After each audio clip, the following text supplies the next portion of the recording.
Greetings, my brothers and sisters. One and all.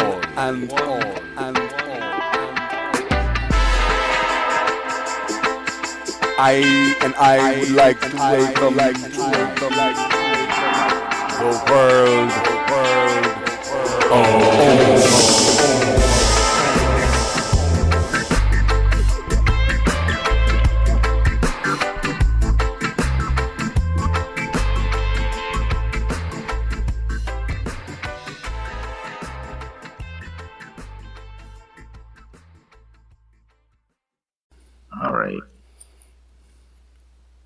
All right. So then, I guess we might as well just summarize what's been going on then, right? From the very Not from. Well, I guess it's. Hey guys, I'll do it. Don't worry, I know everything. Well, but see, the thing is, you wouldn't know everything, and so if it'd probably be best to go over what just happened. I know but that was then it's up to us to reveal the story to her of what happened so far. Okay. Yeah. Well, that's what I had meant. I meant that we should go over, as I always do, the episodic over summary. But all right, whatever. It's fine. Okay. Okay. So,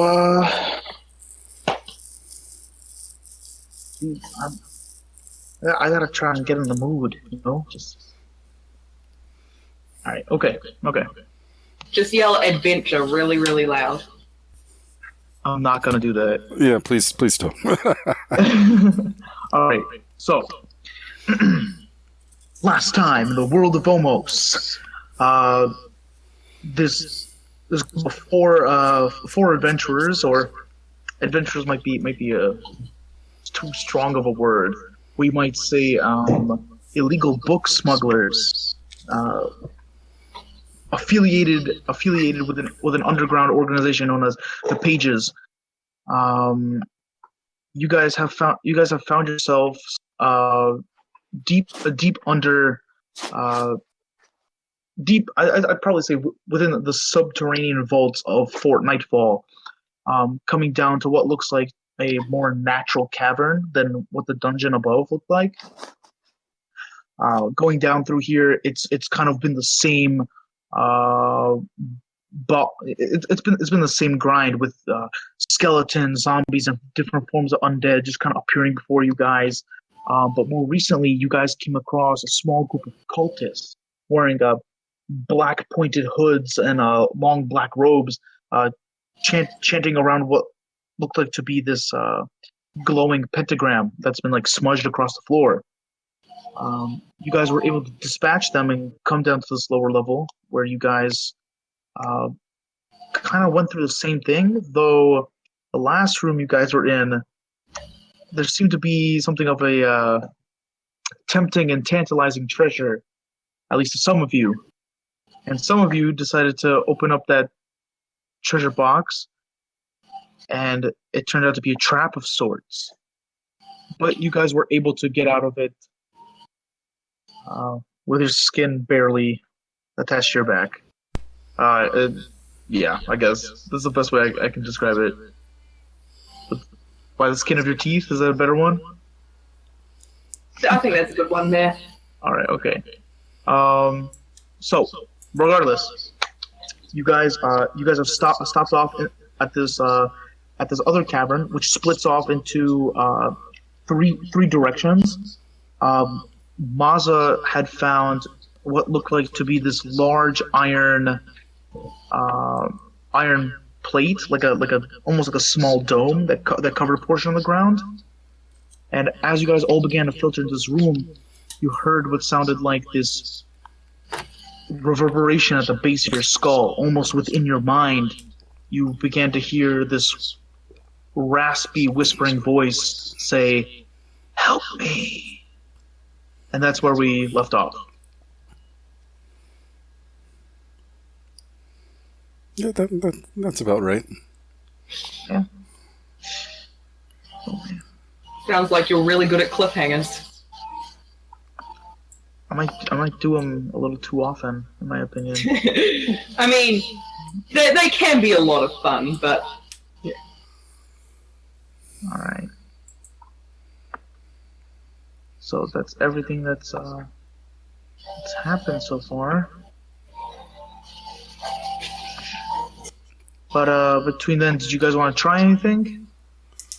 Is it possible to get a we had a lantern going or a torch going? Yes, Casimir was carrying a torch.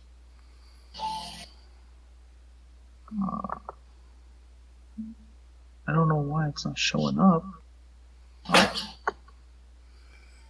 Is it in a background layer or something? No, it could be glowing. Can you guys see anything? Technology. I see two circles of light that are kind of connected. Okay. All right. So I see that there's some cause for concern. Sorry, guys. Just some technical difficulties. I've been trying to fix this. That seems. I'm trying to give you guys a little dark vision here. Yeah, that's. Well, that's cool. That's it. Yeah, it worked. Yeah, I got my radius of vision now. How's everybody else? Well, I can see yours. I don't know if I'm supposed to be able to see yours or not, but Move your character around a little bit, and if you see a circle moving with you, that's yours. Oh, awesome. Yep, I do. All right. So then, yeah. Sorry, guys. Oh no. First time really, working with it, so might be a little rough here and there, but should work out just fine. Yeah, it's pretty cool, actually. Yeah, it's cool. I like it. It adds to the ambiance. Mm-hmm. The doobly ambiance. All right. So. Now we haven't rested. We just basically walked in here and then heard that vibration in our mind of this voice, and that's where we left off. That's pretty much where we left off. That is correct. Okay. My unseen servant should still be going. Yeah, it would still be going. Mm-hmm. Yes. So, can you get me? Is it possible to get an icon with icon or a sure. token? I will look for our new buddy. And then I figure give him a torch also. Let me just make sure. Gotcha. Let's see how long this spell lasts. And if I get hit, does it go down? Jeez, this is See, I don't know how to put down an icon for an unseen servant, especially if he's invisible. Well, why not just do like a little rat or just a table or something? Ghost, maybe? A ghost? Oh, a ghost would work. Yeah, a ghost would definitely work. Alright, okay then, here we go. Let's get a ghost in here. It's gonna look a little scary, but alright, here's your unseen servant. I don't want to see that! I don't want to see that! Good thing it's unseen then. Alright. So, they are carrying a torch, is that what, Yes. correct? Yes. And it lasts for 1 hour. And I believe I just cast it after our rest in the other room. With the ripped up carpet and the shards of glass. Oh, are you doing any variations on the rest rules? No variations on the rest rules. Okay. Yeah, they're all pretty much as it is in the book. Alright, good to know. All right. I once played with a group that to keep the action moving, they made a short rest for 15 minutes. So I just got to check every time now. All right. Okay. So right. So in general, just to let you know, for the theme of the game, the immersion at least, we just try to keep it as like in character as possible. You know. Okay. You know, people side jokes here and there, but we try to keep it as in character as possible. Hello, other person. I'm new. Hi. She'll appear, and you might just see her type. It depends. Okay. Hey, it's Tapioca. Yeah, it's usually a gift to hear Tapioca speak, Okay. but it's a treat for us all. Okay, I've not done like hugely like for ages in-depth character things before, but so it'll be a bit of a learning curve. I mostly have done dungeon crawls, so we'll see how that goes. Oh, just forgive me any small errors. Well, just have fun, feel it out. If your character has any flaws, really think about how those affect any given moment. And yeah, just when you join up with us, try not to get us killed. Yeah, don't worry. I'm going to be a healer, probably. Oh, Be a healer. oh. I knew that was gonna be your reaction. For sure. Because I'm a pretty good healer for not being a healer, but to really be a healer, I would need to make healing potions. That takes me a day per potion, or 4 to 8 hours, and we haven't had that time, that luxury yet. So that's awesome. That's awesome. Yep. All right. Okay. All right. So Tapioca is here now, right? So I guess we might as get started then. Yeah, let's do it. All right, I'll just kick back and let you do your thing until you get to me. All right. Could you? Yes. So our session starts off with Casimir having a stroke in the middle of the cavern. Can I do a medicine check? Yeah, sure, definitely. 1. Oh. It's a 1? No. Alright, okay, I was about to say that's maybe you kill him. Is Casimir injured? No, Casimir's fine, right? Yeah, he's doing alright. That's just Casimir. Alright. So, yeah, so as you guys are here, Mazda kind of kneels down and kind of knocks on the metal plate. But then after you guys hear the voice, she turns around and says, "Holy shit! Did you guys hear that?" Yes. I heard that also. Was I correct in thinking that was in my mind? That wasn't auditory. You're not sure.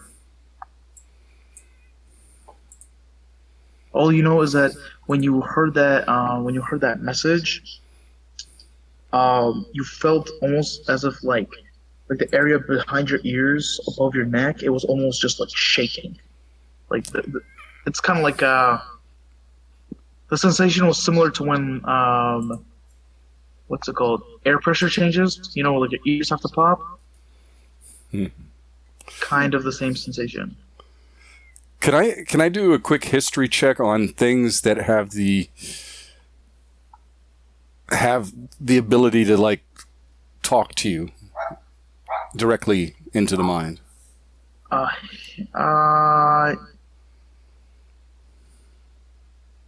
Sure, you can attempt to. That would be more of an Arcana check, though. Okay, I can do that. All right. Okay, I'm starting off as normal. Low roll. It's good to get those low rolls out of there. Yeah. But No, Po-jem, there's nothing you could think of at all that will be able to do something like that. Now he's really intrigued because if it's something he doesn't know, he wants to know it. So, I can't say whether this voice is friend or foe, but I think we should find it immediately. I agree. Yes. Any idea like where it would have come from? Like, probably not. No. It's when you guys heard it, it almost felt sourceless. Like it was coming in all directions, as if it was the person right next to you.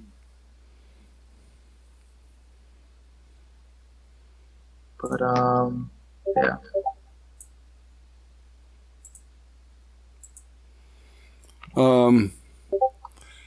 I will hand Mabelina to my unseen servant. Mm-hmm. And I can't move him.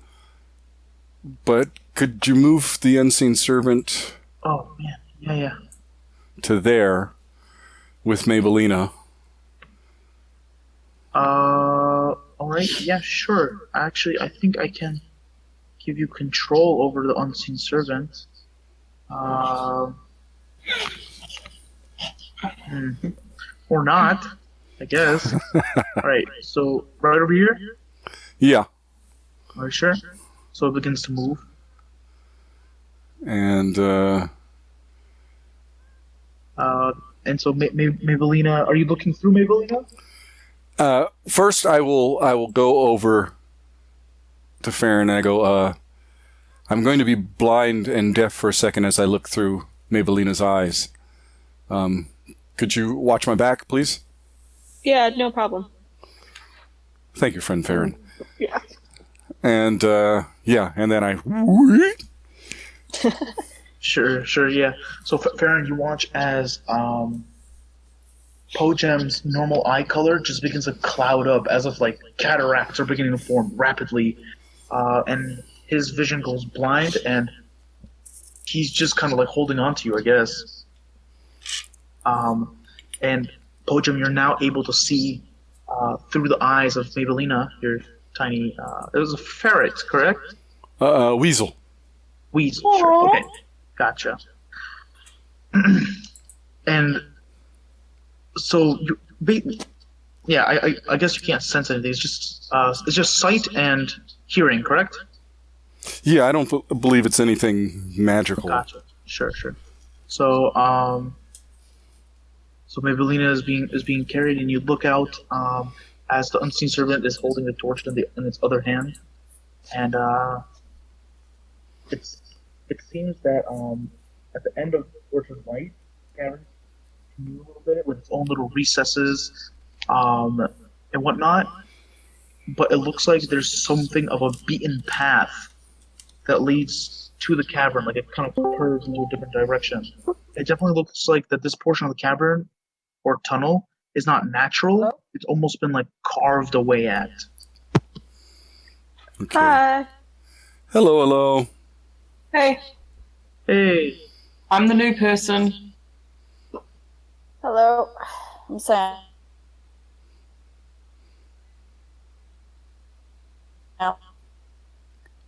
Well, good to have. I think that's everyone that I've met. Yep. Yeah, we're just missing Tap at the moment. She appeared and disappeared. She'll be back. Okay. This would be if you want your unseen servant to move forward more. Actually, there's this. I want to get a better look at that area, just to see if it dead ends or is it just some little narrow. Show me again. Right there.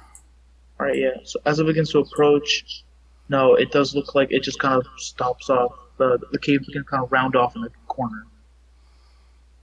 Okay. Well then, just go to here. Yeah.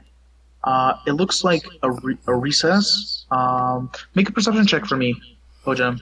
Okay. It's through your vision, so I'd say it would be your perception score. Or bonus, I should say. I believe I get to use the weasel, actually. Oh, really? Okay. Yeah. Now I'm just trying to find weasel stats. Weasel. Happening. So, Maza, after all you guys heard the strange voice in the back of your heads, you kind of pointed out to everybody you found that half metal dome. Not knowing where it goes, but it looks like you can probably open it up. After which, Po-jem summoned Maybellina, his weasel familiar, and Maybellina is being carried by some invisible force that's also holding a torch and being led through the tunnels, kind of looking out for where everything goes, basically. Okay, so the 23 I had advantage. I figured I'd roll one more time, just in case. So, all right, gotcha. So, a weasel's vision is not exactly an elf's vision, but you're able to figure it out.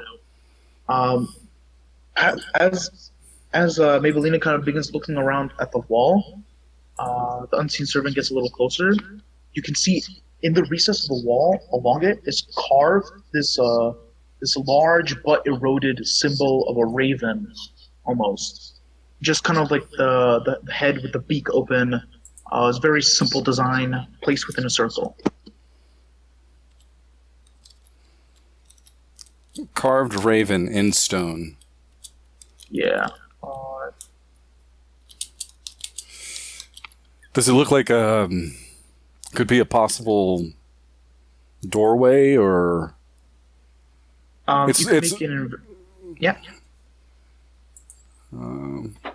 can make it an investigation check if you'd like.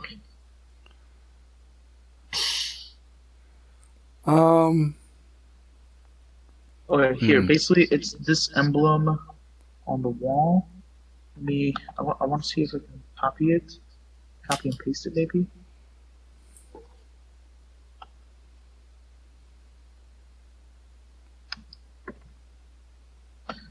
No. Alright, basically that right there. I'm putting it down on the map. So it's a raven's head. Yeah, it's a raven's head within a circle. Okay. And that's emblazoned on the wall. Okay. I will tell Farron what I'm seeing, and I feel it's potentially. It doesn't strike me as an exit. It strikes me as an entrance to something. Oh, no! Isn't this called?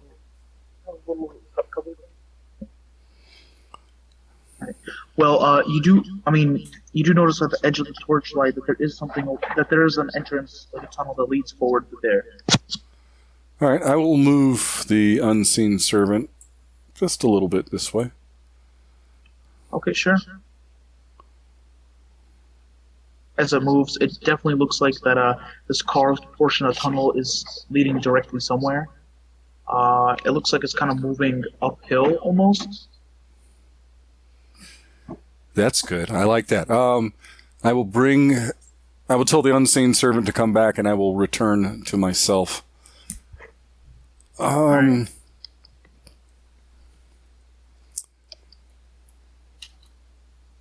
I guess I.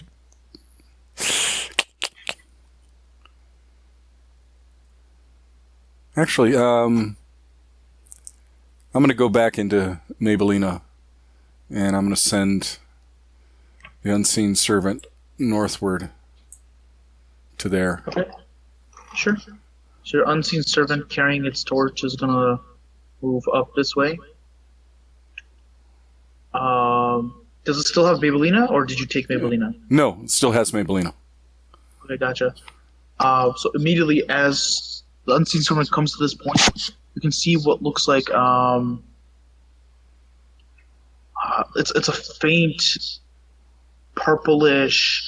It's a scintillating glow that switches between purple and a green And it seems to be coming around right here. So unseen servant's gonna move up a little bit. So there's kind of like what looks like almost like a rock wall or a pillar there, and looks like the colors seeping from here and from here.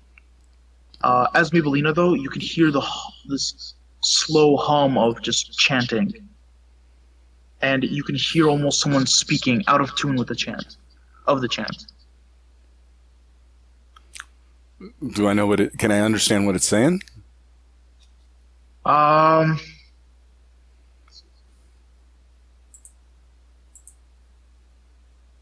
You can make a perception check with advantage because Maybellina has that with her keen senses. It's kind of muffled, but between like the echoing and the chanting, it's kind of confusing to hear clearly. Oh, damn! I don't think it's gonna get better than that. Well, you never knew. All right, go ahead. Oh, it was close. It was close. All right. Oh, shit. All right. So, as Maybellina, you begin hearing what sounds like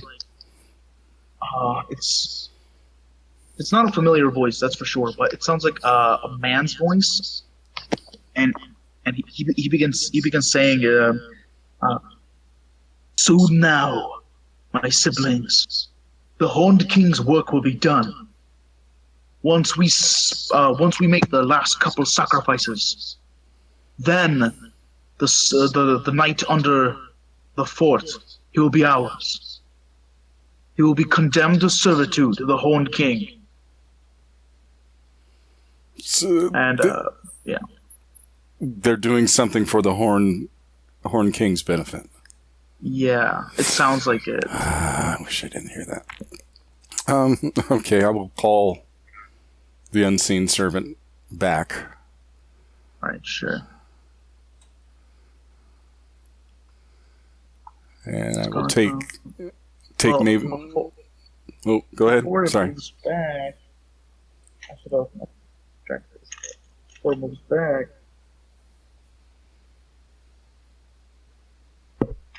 Right. So as it's moving back, and before it gets to you, Po-jem, Mm-hmm. you hear almost a sound of recognition on the other end of that brick wall.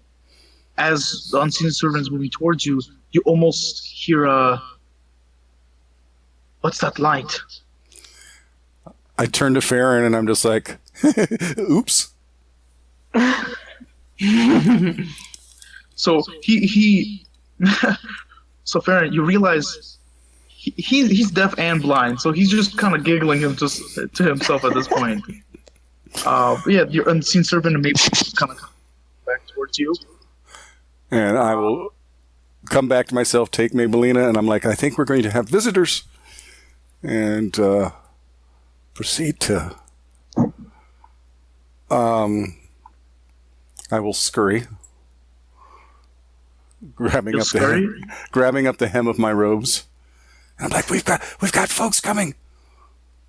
And I point back towards, and I leave the unseen servant there. Right, sure. So Casimir goes, "All right, don't worry. I have this really cool sword," and he pulls out cool. I'm like, that's only really good against dead things. These things might not be dead. Well, Farron, you do hear the familiar sound of what sounds like bones clacking in this general direction. Oh, great. Clack,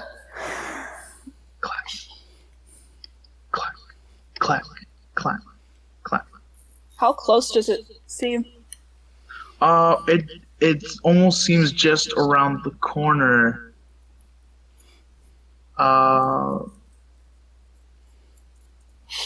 Casimir is actually holding a torch, but you know what? I'll say because this, all this was being noted, I'll say he'll put out the torch. Real quick. Does the unseen servant still have a torch then? Yep, I'm leaving it as a point of interest to keep the focus off of us for the moment. All right. Until we're noticed. I'm gonna take out my battle axe. Not my great axe, Sure. just... Yeah, and I'll get my bow ready. Gotcha. As you guys are all kind of hiding away, prepping, you guys hear the familiar sound of a crossbow being fired. And you watch as the bolt misses the unseen servant and cracks against the cave floor. And you hear the familiar sound of bones grinding. As the skeleton with a sword and shield comes up. Alright, that's gonna be a 16 to hit, Po-jem. Does that hit your unseen servant? That's a good question. Let's. I believe it does. I don't believe they have very high AC. The AC's like 10. Yeah, I think it's like they're literally like. I know Just- there's 1 hit point. Yes. Alright, yes, that is correct. You are both correct. You do have 10 AC and 1 hit point. So you guys watch as the skeleton takes his rusted sword and slashes it right through nothing. And Po-jem, you feel the unseen servant just dissipate, and the torch kind of hits the cave floor, fire slowly burning. The skeleton just kind of like hovering over it now, just. Oh, that was rude. They're there for a moment, and the skeleton turns around and begins walking back. I'll make eye contact with Po-jem and, like, motion to it. Just like, do you want me to attack? I'm like nodding no.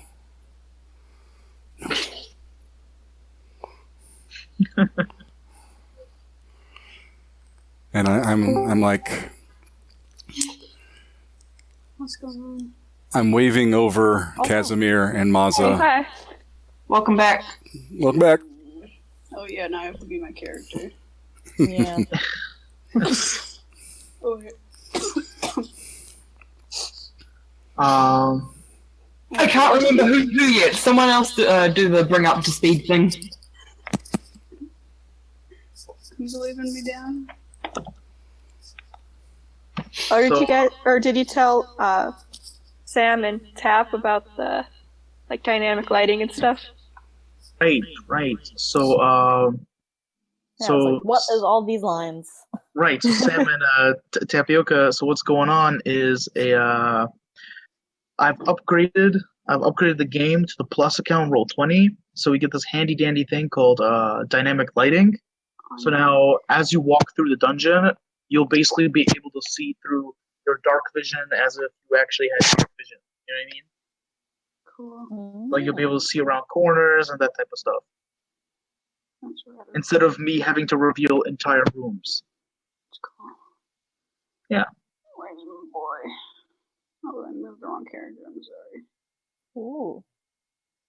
But Big man. But Casimir, unfortunately, you don't benefit from the dynamic lighting too much because you don't have dark vision. If you were holding a torch, however, it Yeah. would definitely I'm a help you. Dog. Never mind. That's not Mr. true. Human. Don't listen to that. All right. Not So- true, I'm a human. I guess you were probably gonna explain what's going on. But, well, yeah. So basically, for those of you that just came, after you guys heard the strange voice in your head, Po-jem decided to take his unseen servant and his new familiar Mabelina and go kind of exploring a little bit around the cavern, and they seem to find a beaten path with the mark of a raven on it, heading off somewhere. And then he sent it into this room up above, up here, and his familiar overheard someone talking about a ritual being completed to enslave the knight under the fort, and kind of bind them to their will for the Horned King. So that hopefully doesn't bide well for you guys, unless you guys are you're pro Horned King. Yeah, well, we'll probably have to go bust that up. But yeah. So right now it is your guys' choice. What do you want? What you want to do? because the unseen servant just got stabbed by these skeletons. Thankfully, none of you guys were seen. The skeletons don't have eyeballs. You can see well in the dark. I'm gonna move up here and just kind of like peek around the corner a little bit. Okay, sure. Kind of.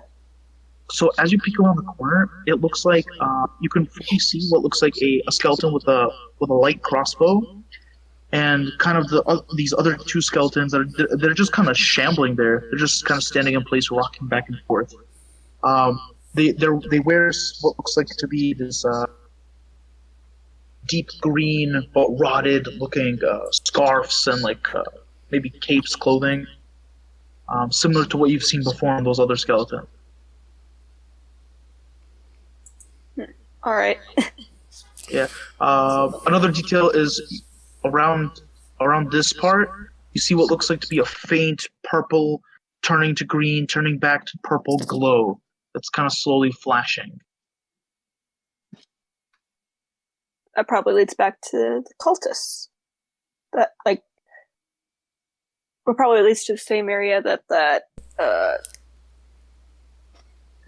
what was it again? Like a sheet or like a...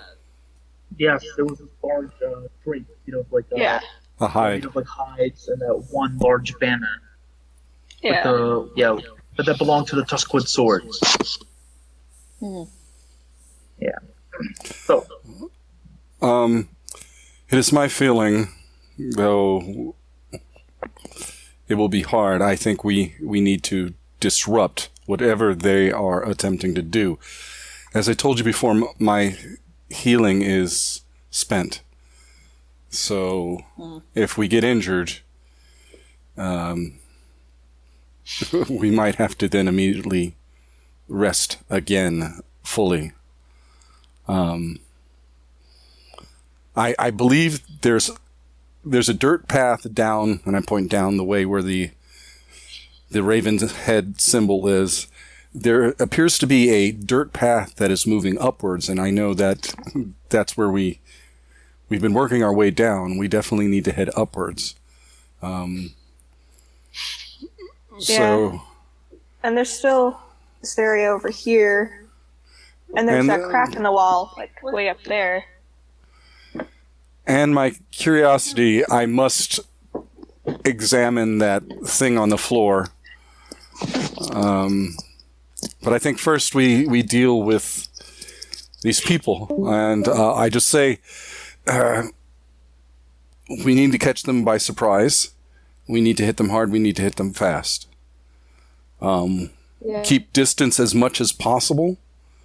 Farron, I believe you and I should focus on their ranged fighters and spell users, if there are any.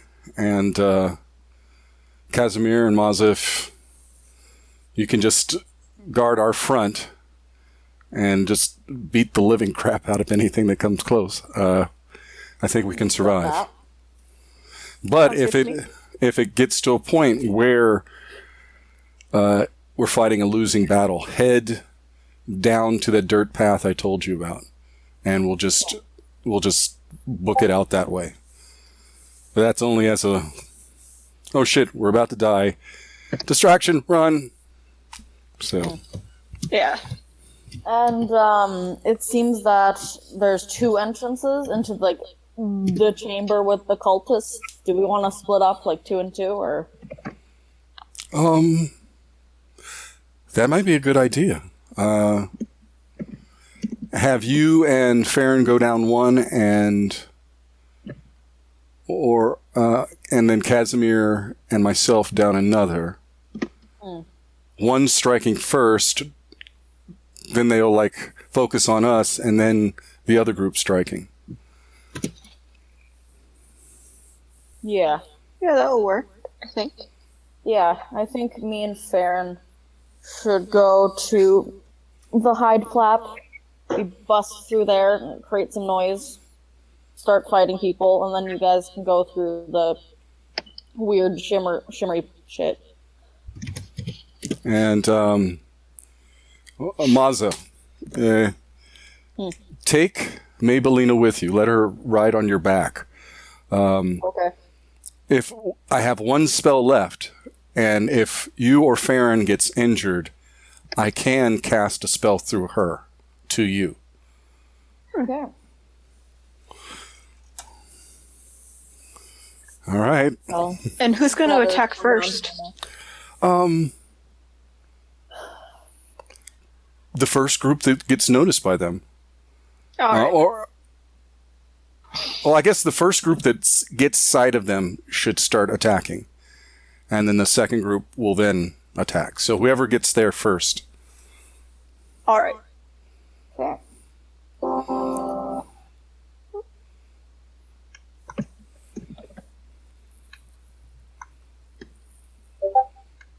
All right. So Let's get at it. you guys are just gonna move into positions, correct? Yeah. All right. Come on. Are you guys attempting this stealthily? Yes. And actually, we'll take, if we go 15 feet around, I'll do the type up. do we gain a better benefit at stealth if we move slower? Yes. Yeah. It's It's when you stealth, it's automatically assumed you're moving at half your speed. Moving faster than that makes it harder for you to hide. Okay, got it. And are those skeletons in front of? Yes, they look like skeletons, but it looks like the dark isn't doing them any favors. Even at this distance, it doesn't look like they've noticed you, Po-jem. Well, Kaz, you should be in front of me. But yeah. Oh, wait a minute. Just right off the bat, for those of you who are trying to approach everything at a sneaky pace, go ahead and make a stealth check for me, please. So, yeah, we should all try to do it, because, like, they're going to hear us through the flap anyways, so. Ooh. All right. Oh, okay. Oh, boy. Come on, Kaz. Be higher than me.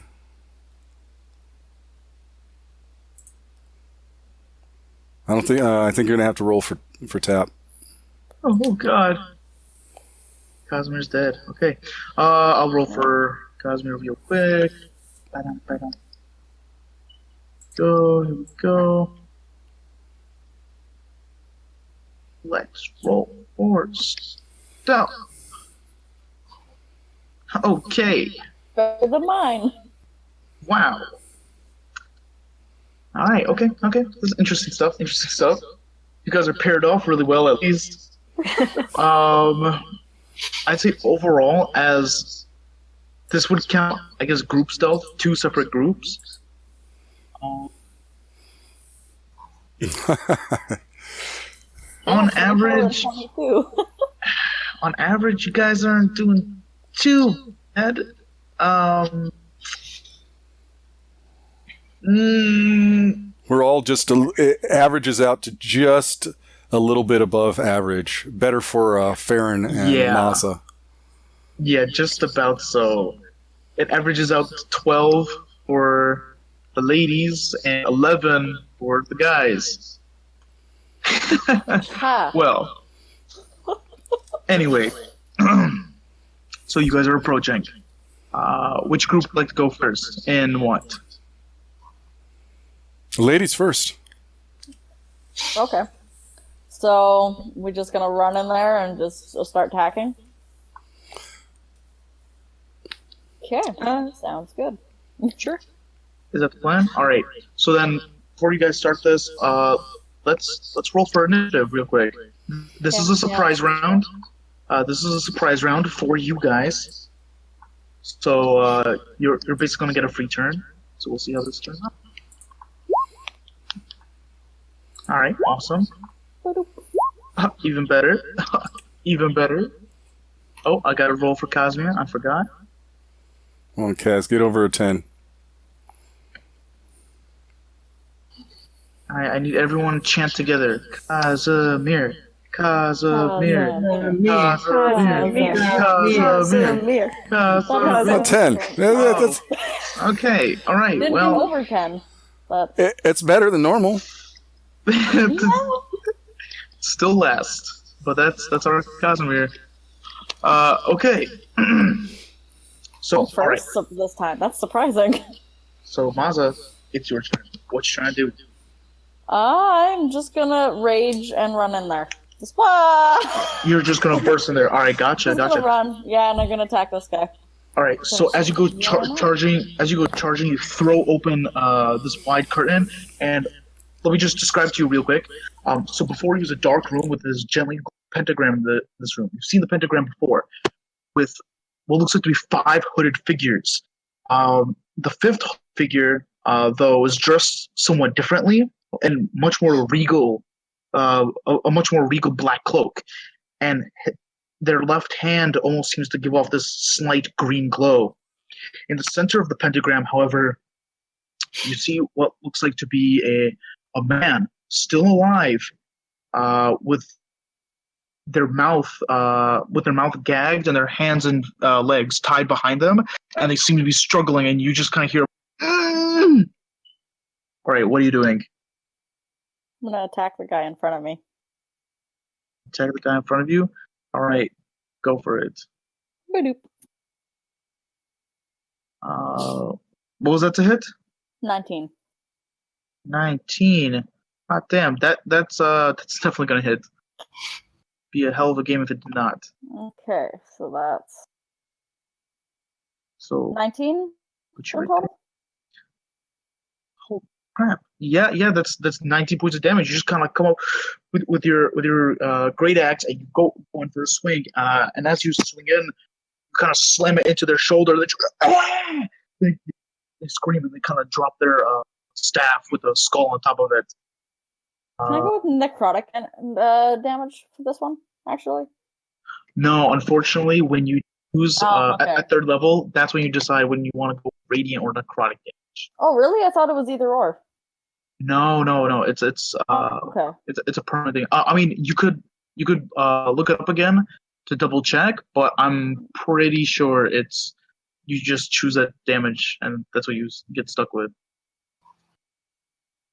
I mean, not that it's a bad thing, but No, I'll just check. all right. Okay, so is it the end of your turn? Oh yeah, you choose the type of damage when you gain this feature. Okay. All right. So that's your turn, Mazo? Yep. All right, Po-jem, it's your turn. You just hear the distant sound of Mazo's war cry. What would you like to do? Casimir, you will need to be able to see to battle the thing I see before us, and I will kind of step off to the side and I will chuck an alchemical acid at this one right here. Hold on. There's some mad echo going on. Oh, sorry. Shit, I don't know how to make this work.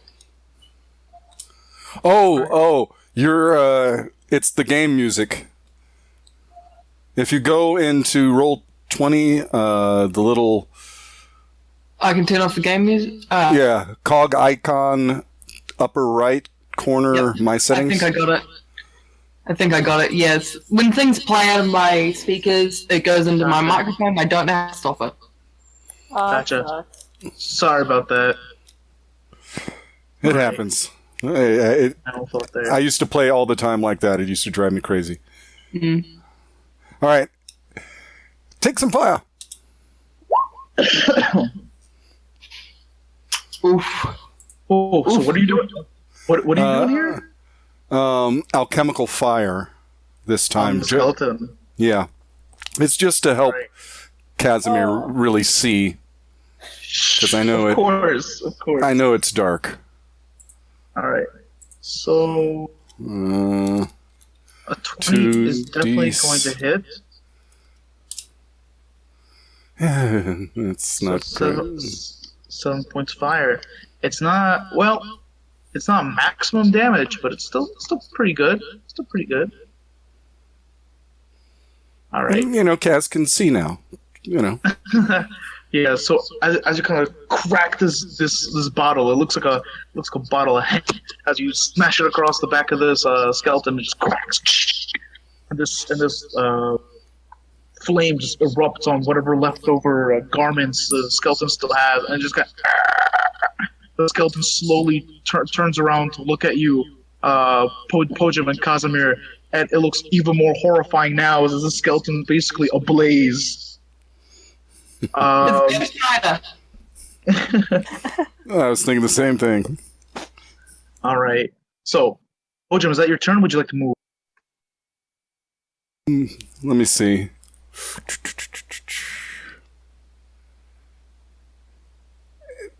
I'm fine right where I'm at.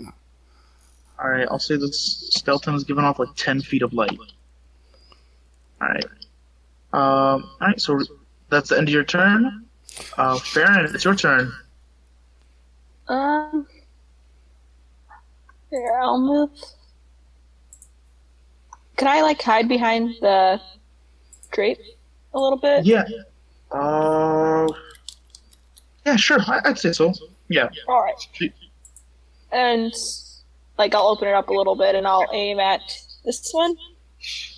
Yeah, because of your sharpshooter feat, you'd be able to ignore first cover, and you can go ahead take a shot at them. All right. As you pull back your longbow and fire it off, the arrow sinks into the shoulder, and they let out an audible gasp as it hits. Go ahead and roll for damage. Woo! Oh wow! Hot damn! All right. So as it hits, all right.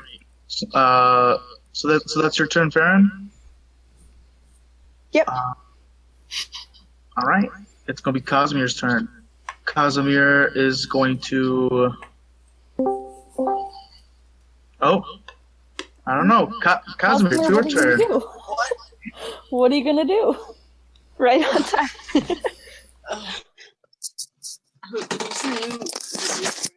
What good timing. You got a skeleton in front of you on fire. Oh, that was insane. All right. So there's a skeleton in front of you. It's on fire. It's your only source of light. Yeah. Basically. So what are you gonna you do? do have that sword that like really good against undead. Okay. Oh, I don't have it. My gosh, dang thing.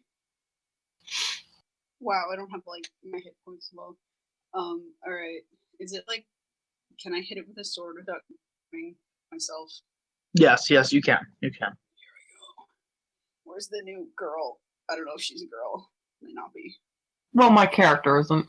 Well, well, that's good. That's excellent. All right. So, Casimir, as you run up with your greatsword and you go take a swipe at it, the greatsword slips and flies out of your hand.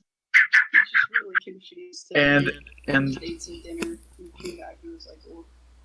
And the greatsword lands right here at the base of the wall, just ting ting ting ting ting as it slides away from you. No.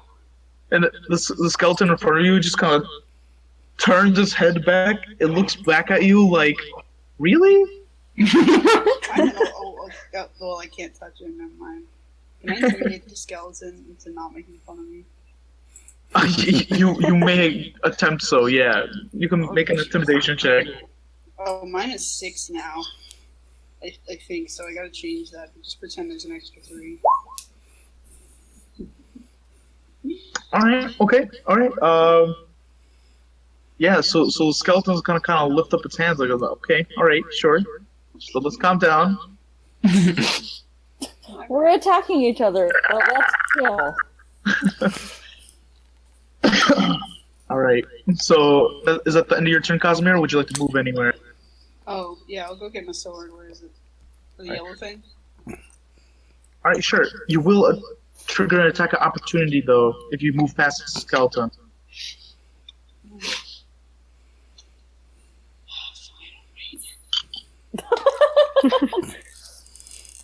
You know what? I'll say, because you've intimidated it so well, I'll say it's fine. It's a little stunned in the moment, so you can move around it and pick up your weapon. Sword, mine. Yeah. Yes, you'd move right there. Okay. So you pick up your greatsword again. That's your turn. All right. Now it's the start of their turns. Hot damn. All right. Well, there we go. So, Maza, you watch as the individual in front of you. Oh, also, I just noticed, Ray or Tamir, I'm going to need you to roll for initiative as well. So you're gonna select your token. All right. Don't you're worry, gonna I've done this before. All right, gotcha. And just roll for initiative. But yeah. Okay. So Maza, you watch as the individual in the regal robes, they kind of snap the arrow off their shoulder, and they just looking around. They kind of look at the other cultists, and they kind of bark out a command. Just stop the ritual! Take them out! And you watch them begin whispering a sort of command under the breath, and you watch them disappear.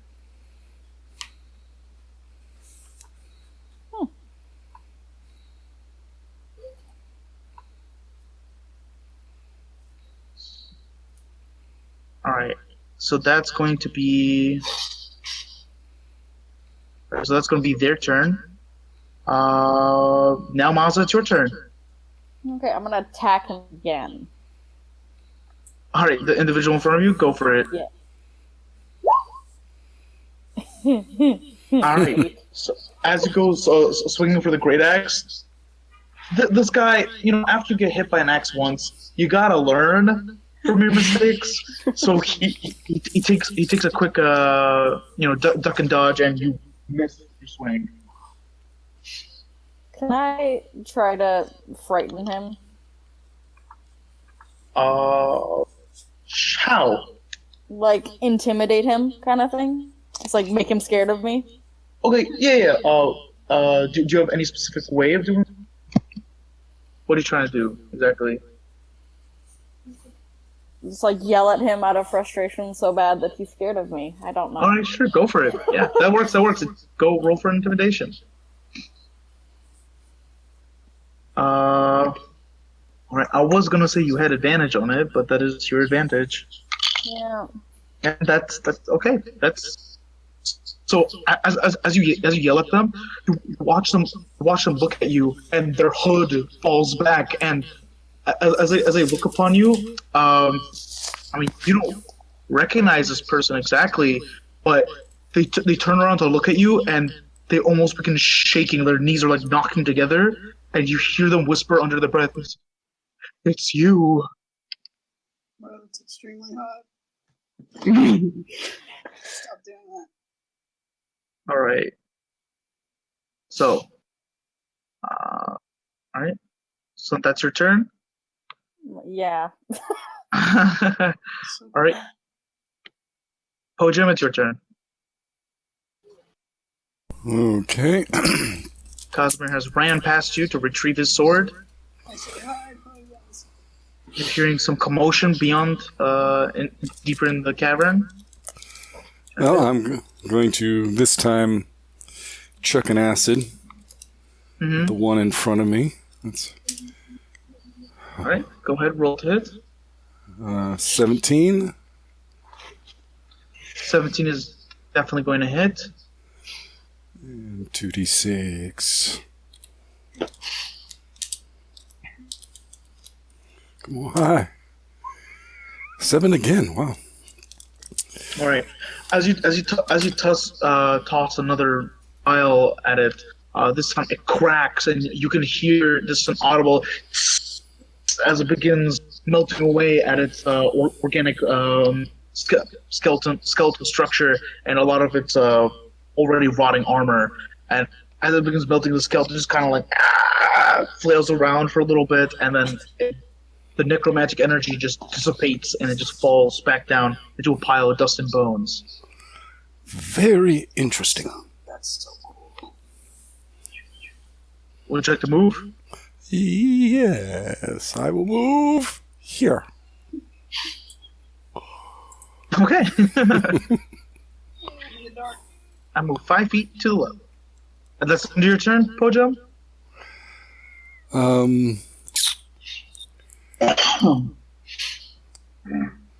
Yeah, that'll do it. Okay. I have a question. So we're like, Yes. we're like we were underground in a dungeon, and we're still in a dungeon, just somewhere underground. Uh-huh. Okay, and you guys went through that boar furniture room.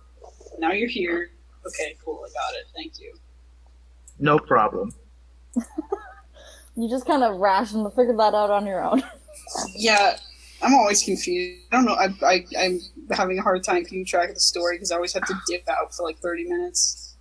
But thanks for being patient with me. It happens. It's fine, you know, as long as you're making an effort to be here, you know, at a regular time, that's fine. I understand, you know, sometimes stuff can happen. Life takes precedence over game. Yeah. All right. So, Farron, it's your turn. Well, it's technically Farron and Tamir's turn. So you guys can decide who wants to go first. Which of us has the higher dex mod? I have a +2. Okay, then it's Farron. Farron has... What was that? Farron, what was your dexterity modifier? It's +4, correct? Which one is that again? Dex. Dexterity. Oh, 5. right. Okay, it's even better than what I thought. So, yes. So, Farron, you would be going first. Alright. Oh, yeah. Let's see. Would I be able to hit this guy? Hit which guy? That one? Yeah, yes, you would. Alright.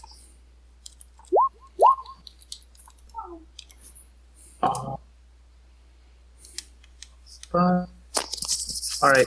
So as you fire off your arrow, this individual quickly just kind of ducks down out of the way, and the arrow courses over them.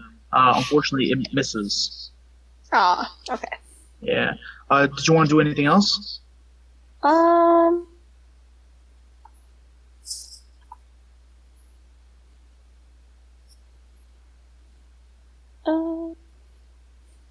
No, I think I'm good.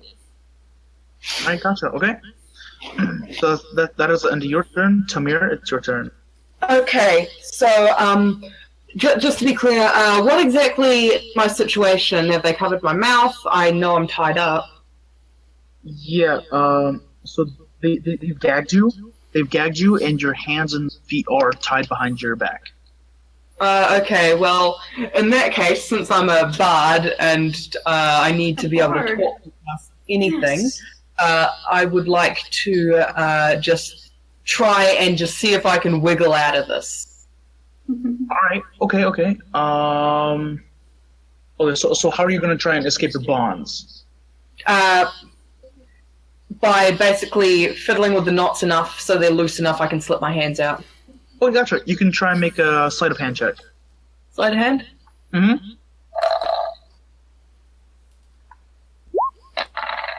So have we met this character yet, or no? No. So that's a 9.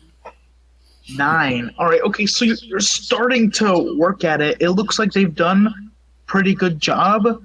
Kind of get this feeling like, wow, these guys have been tying knots for a really long time. That would be really cool if it wasn't so terrible. Yeah. Alright. Alright. But you're working at it. Yeah. Let me see. Yeah, unless you can do anything with your bonus action. Well, I've got some bonus action spells and stuff, but I doubt I could inspire anyone right now. Alright, okay, gotcha. You're cool if I can, but, you know. No, I wouldn't say so. Not in your position, unless... Oh, no. Yeah. Sorry, bro. Maybe I'm just so beautiful they decide to fight on for me. Sure. Make a charisma check. A charisma check? A general charisma check. Roll d20 plus your charisma modifier.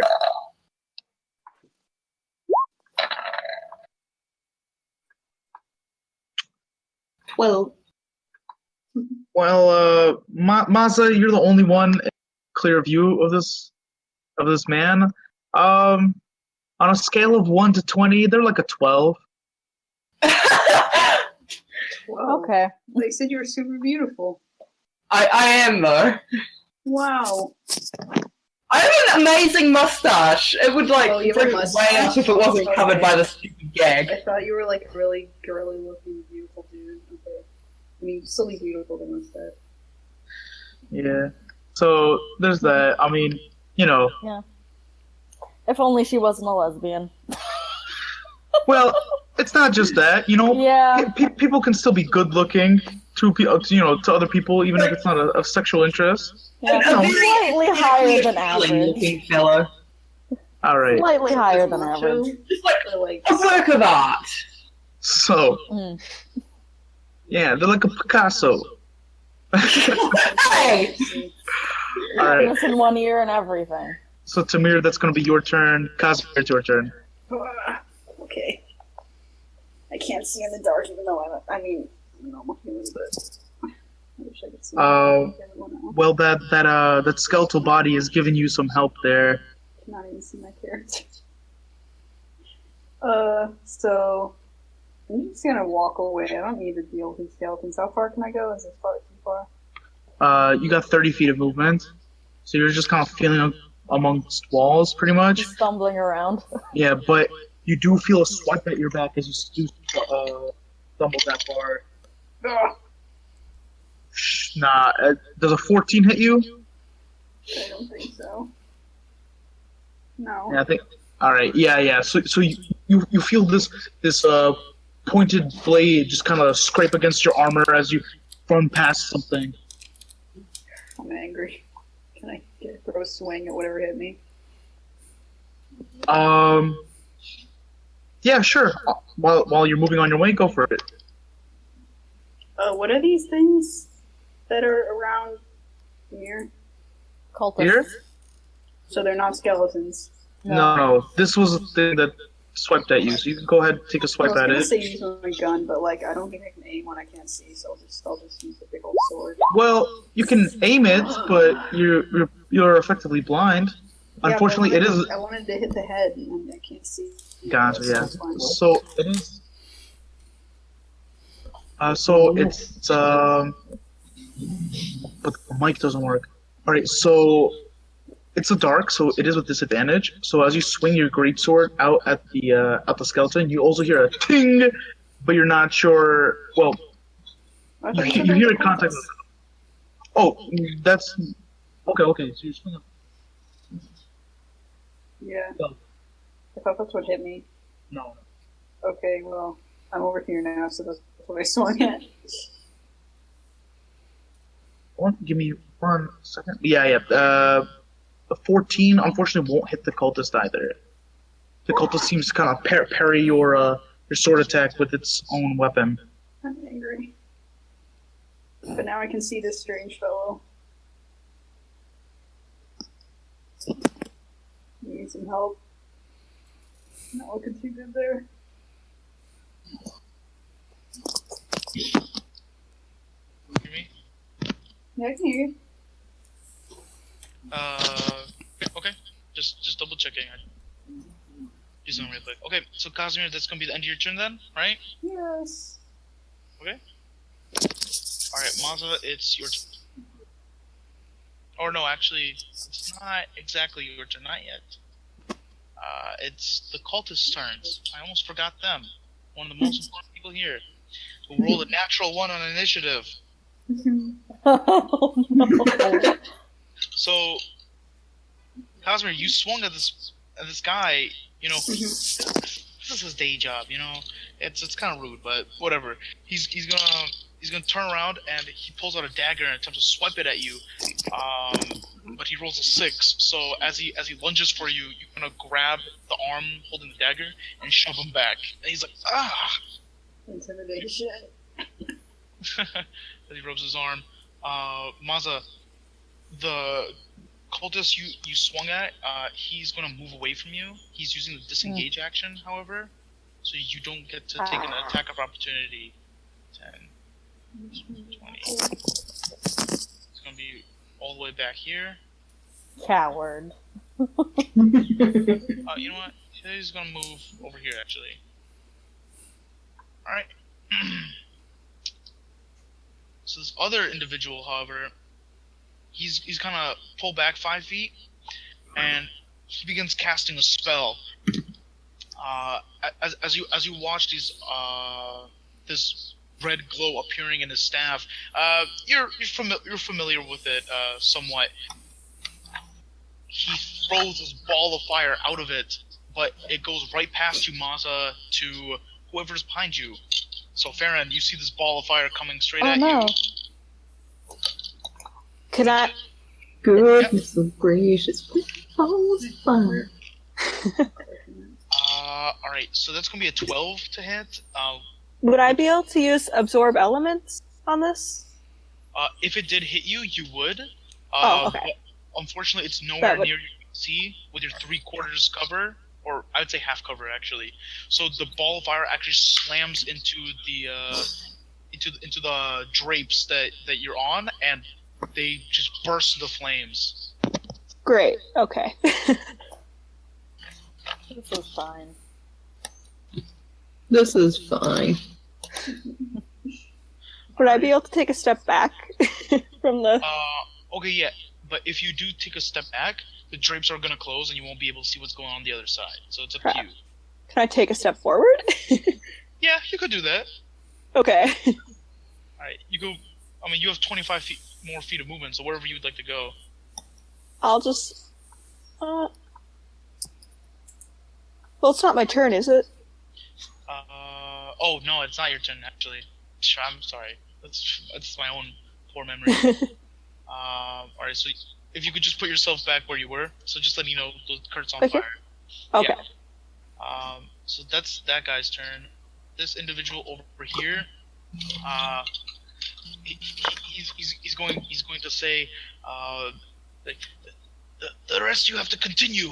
I'm going to finish this ritual, and he's going to pull out this black curved dagger. And Lovely. And Tamir, this black hooded individual approaches you, lifts his dagger up, and is going to attempt to stab at you. Well, I got a 14 AC, so good luck. Alright, so that's going to be a 16 to hit. Yeah. That's going to be a 16 to hit, but it's just a dagger, so it shouldn't hurt that much. Don't say that. I was right. So you're going to take 6 points. You're going to take 6 points of piercing damage as this dagger stabs right into your shoulder. He was aiming for your heart, but you were able to wriggle around enough so that it goes through your shoulder instead. Alright. It still hurts like a bitch. Yeah. Alright. Ow. That's his turn, and okay, so those are the cultists' turns. Maza, it's your turn. Okay, I'm gonna jump over here and attack this guy in front of me. This one. Alright, sure, go for it.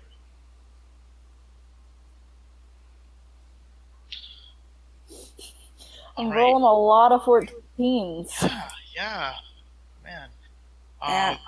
So you go swing with this 14, but the individual kind of backs up, but he's already against the wall. So your axe hits him, but he backed up just enough so it only goes through his leather armor. Can I try to scare him? Again? Sure, I'd allow it. Go ahead and make an intimidation check. Alright, we're gonna see how scary he thinks you are. Wow, he really thinks you're scary. A lot of people do. So he kind of grasps his chest. He's like, shit. Oh. All right. Okay. So is that your turn? That's all I can do. He looks like he's on the verge of pissing himself after looking at you. Good. All right. Po-jem, it's your turn. Okay, have these skeletons over here moved at all?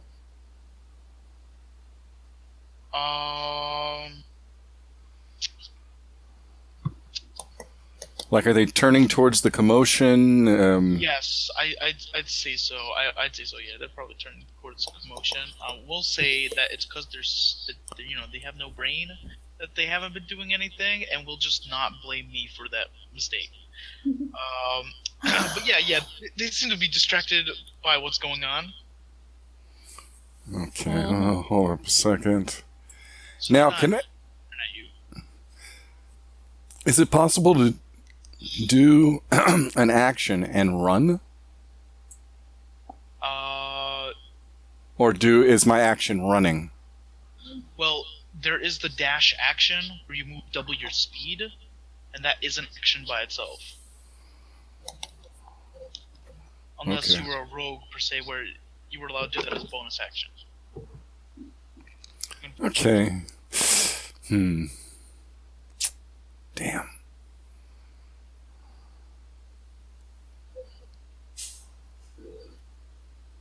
Oh, that'd be so long. I will stick out, and I will toss some acid at this one. Okay. Alright, go for it.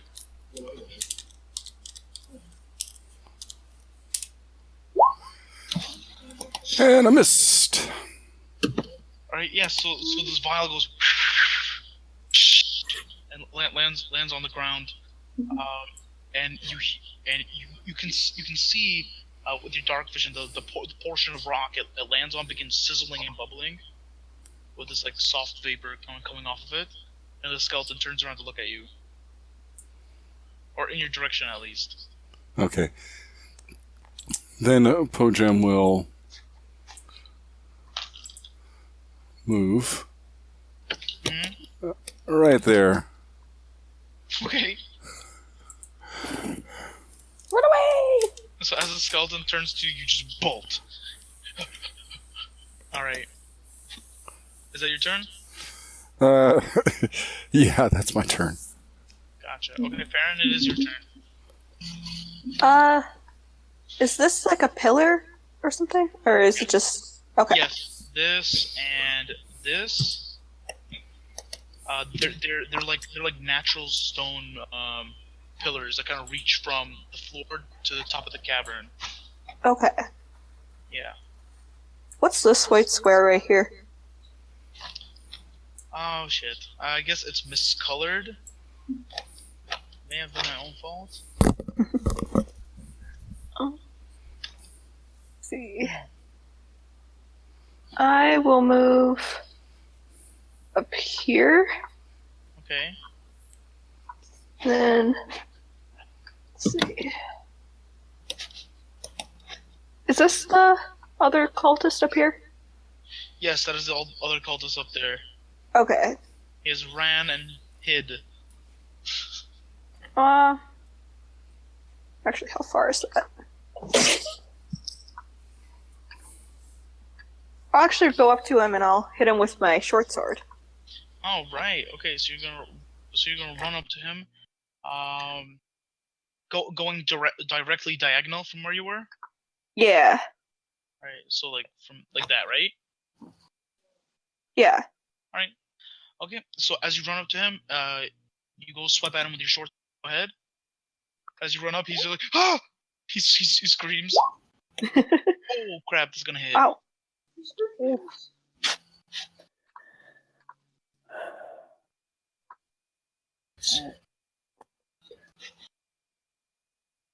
All right. So as you run up and swing with your sword, smash. spill of blood, and he's like, "Ow!" But he still looks to be up, a little weak though. Can I use my sword again as a? Yeah, as a bonus action. Yep. Because they're light weapons. All right. So this time, as you swing your short sword out, he takes his staff and he deflects it. And you hear him say, he's like, "Fucking knife ears." Right. So is that your turn? Yep. Right. Okay. So at the end of your turn, it's going to be Tamir's turn. Tamir, go for it. Alright, trying once again to make enough room to slip out of these ropes. Sure, go for it. Sleight of hand again.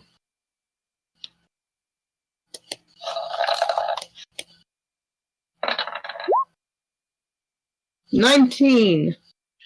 All right. Okay. Wow. So as you begin fiddling, you're able to free your hands from vines, and I'll say with that you can choose to either tear off your gag or the ropes that bind your feet.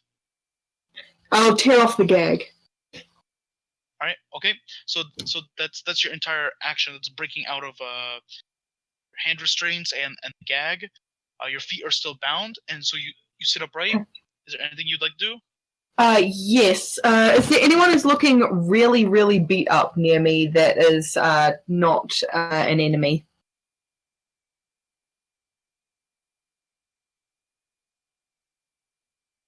Anybody?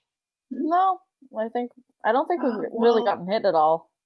I mean, Alright. my HP's kind of low, but like I didn't get hit. Alright, in that case, I would like to inspire this tiefling barbarian that ran in and just started going ape shit when I thought I'd die, and just go, "You! Truly a great hero! Prove your power this day!" So you get a D6 that you can add to your roll. Cool. Alright. Who's talking? Who's that? I can't see. Right over here. There's a lot of colors going on in the center room. You can What? zoom in on Oh, that way. okay, we're back. But And can I, maybe roll 5 feet to the side so I'm not in the center of this thing anymore, because I don't want to be here? So yeah, sure. I'd say so. You can move 5 feet to the side. Yeah. All right. As you roll over, Mazza, with the inspiration die, you can, whenever you roll for an attack or make a skill check or saving throw in the next 10 minutes, you can roll this D6, add it to your result. But you can only do that before I tell you it succeeds or fails. Okay. Yeah. Alright. Oh, holy shit. Okay, so that is... So at the end of your turn, Tamir, Farron. So Farron, I'm sorry. As a cultist in front of you, refers to you as a stinking knife ear.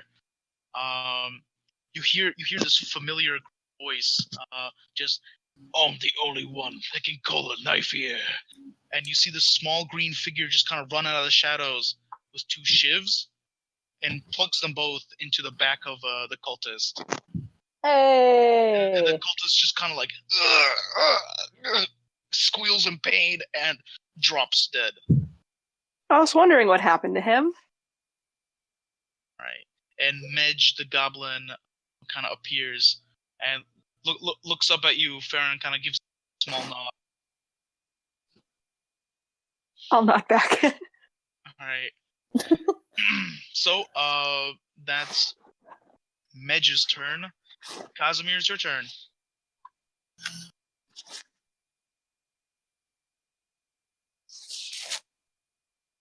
Rock the Casimir, rock the Casimir. Oh, Casimir's not here. Oh. Casimir, now I've got Cashmere going through my head. Okay, so Casimir's not here. So you're a little quiet. Yeah, you are. but someone's moving Casimir. I don't know if... Alright, so we'll say Casimir is gonna go ahead and swing at this cultist again. I feel like that's proper course of action he would take. Seems like a Casimir thing to do, yeah. Alright, okay. That's gonna be a 17 to hit. So Casimir swings his greatsword. Shit. Alright, so that is going to be... Alright, so Casimir takes a greatsword and swings at this cultist, and the sword embeds itself kind of like 2 inches deep down the shoulder, and the cultist is ah! But it looks like he's barely up. Casimir's like, yeah, you take that. Alright, so that's going to be Casimir's turn. It's going to be cultists' turns now. And skeletons. Right, thank you. Thank you. Alright, so this cultist, let me see. Yes, you killed that cultist, Farron and Medj, that dual team, so don't have to worry about that guy. But, this cultist is going to turn, it's just going to focus on Casimir. These like sparks of electricity begin coming out of the cultist's hands as it grasps on onto Casimir. Rolling for an attack. Well, I don't know yet, because I've not seen the result. Never mind. Well, it's a 9 to hit. Okay. Alright. Never mind then. Alright, it's a 9 to hit, so as with these like electric hands as they grab onto Casimir, Casimir's able to kind of buffer them back with like a kick to the chest. The cultist almost kind of like stumbles into you, Maza. At the same time, the cultist in front of you is going to attempt to hit you with the same attack, with these like lightning-covered hands, with a shocking grasp, we could say. Okay. Alright. Oh, damn, wow. There's a 15 hit? Nope. God damn, alright. So, yeah, so this guy tries the same thing, but you're able to dodge it, just kind of like swat him back. These cultists are not having a good time.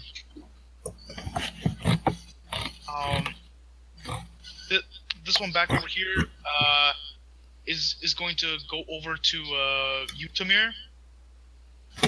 Is going to attempt to whack you with their staff. Can I flip him off? Sure, as he attempts to hit you. Wow. That's jeez. It's a 14. Does that hit? I'd like to cutting words that. So roll a d6 and subtract that. Alright, okay, so we'll say as you flip off his middle, as you flip him off, he's just like his attack stutters for a moment, like and he just stops in his track. He's so dumb. So yeah, that doesn't hit me. Yeah, you flipped him off in the middle of combat. No, so he just stops. All right. Resist, you fool. Skeleton's turns. Skeletons.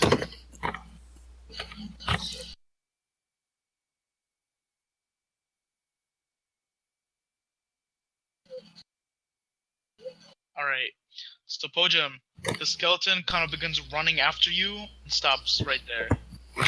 Yep, I figured. Alright, the skeleton moves out of the shadows, out to Casimir, and attempts to swing with a natural 20. Casimir is going to take 5 points of damage, which isn't a whole lot, but it's something. Especially to him, he does not have any health points. No, he's not looking too good. This is what you mean. Oh, hey, Tapioca. Casimir just got stabbed for 5 points. I adjusted his health accordingly. Hey. Maza, it's your turn. Okay. I'm gonna do the usual, just attack this Alright, sure. guy. Go for it. Yeah. Oh, that's way better. Ugh. Alright, yeah, this definitely connects. Yeah. As you block his lightning attack before, you come back down. 24. Yeah, no. Your axe kind of bursts into this blinding light as you slam down against this cultist. It kind of strikes him in the clavicle area, and he holds your blade, and he's just like, ah! And you just kind of push it down, and it just kind of sears and melts right through his body, and he dies way before you cut him in half. Oh, I love that. Right. He's dead. I'm gonna turn around to get ready for this one. Alright, okay. So you ready yourself there? That's the end of your turn? Yeah. Alright, Po-jem, it's your turn. Okay. Po-jem will look at the skeleton and all of its decay and simply say no. Gather up the hem of his robes and book it. He picks up. Okay, gotcha. Sure. And I check the distance, and I believe that's right. 60 feet is the maximum you can run. Yep. Might want to double check that for me. Where did you go? He's by the flap of tent. What? Yeah, he's by us. Oh, I see. You're under the other skeletal body. 5, 10, 15, 20, 25, 30, 35, 40. Yeah, okay, that'll work. Do I have any more I could go? I'm not exactly sure. No, that would actually be just all the movement you would have. Yeah, and that's my action. Alright, yeah, so you're running over broken glass, a torn up rug, this broken chest, you're going through piles of other people's bones, you go through the river that you slipped in once, and now you're on top of someone else's bones. And you see in front of you what looks like this large leather drape with a banner, and it's smoldering, it's on fire, and you're just hyperventilating. So that's your turn. Yeah. Aaron, it's your turn. Okay. I am going to move, so I'm behind this pillar, and then I will aim for the sky. Okay, sure. Go ahead, roll your attack.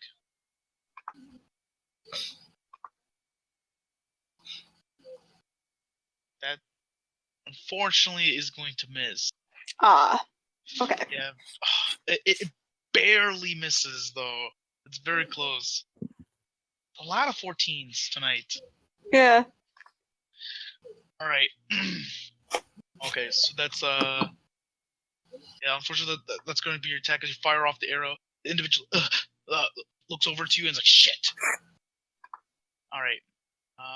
Okay. Did you want to move anywhere else, or use your bonus action or something? Nope, I'm good. Okay, so that's your turn. Tamir, it's your turn. Alright, can I roll 5 feet again? Yeah? Which direction? This way. Okay, that's fine. So you're gonna... And I would like to rub my hands together, clap him, and cast Thunderclap. Oh, right. Alright, so as you roll up to him, rubbing your hand, clap, and everyone, you hear what sounds like to be like a rolling thunder, point blank, just. So, do I have to make a saving throw? DC 15 Constitution saving throw for this guy. It's everyone within 5 feet of me. DC 15 Constitution saving throw, or 1d6 damage. That's a 14. Nope. All right, so you can go ahead and roll the damage on that.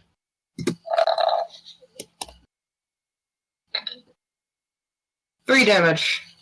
All right, so as this clap of thunder just kind of booms, boom. I'd say probably Maza and Casimir, your ears begin to ring at this boom of a sound. Just makes me angrier. Yeah, and Tamir, you watch as this just as it recoils, his ears, nose, and eyes just burst. Blood just kind of starts coming out. He's like, "Ugh!" Yeah, motherfucker. But he's barely holding on. All right. So is that the end of your turn? I guess so. All right. Casimir's barking. All right, Casimir, it's your turn. Can I like take the rest of my turn to look confusedly? Are you a furry? I know, right? It's so obvious. Poor Casimir, he doesn't deserve it. Okay, completely not. All right. So what's Casimir doing?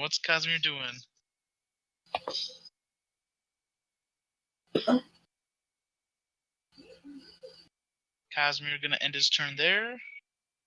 Oh no, he's gonna make a great sword attack.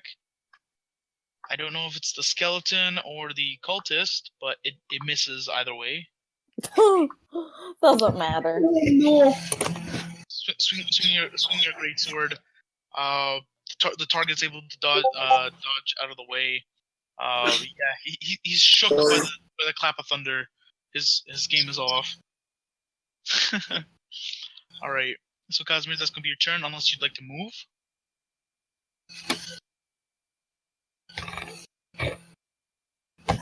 All right, I'll take that as a no. Okay. So it's gonna be the cultist's Was the goblin doing anything? Oh, right, of course. It's a goblin. There's a lot of NPCs tracking. The goblin, actually, after he's done that, he's just gonna go away. Probably not, actually, yeah. Just for what's going on, no, he's probably not. He's gonna... Farron, from where you are, if you look back at the goblin, you can see what looks like to be a small stack of crates, and he seems to like crawl in between them. Alright. Okay. Yeah, so it's the cultist's turn. The cultist over here is going to damn. He's gonna dash away from you, Tamir. Can I get an attack of opportunity? Yes, but it will be with disadvantage because you're prone. Yeah, I doubt I have my rapier, so can I just hit him? Yeah, go ahead, roll for it. Yeah, I don't know what to roll for an unarmed strike. It's just a D20 plus your strength. Oh boy. 10. This should be fun.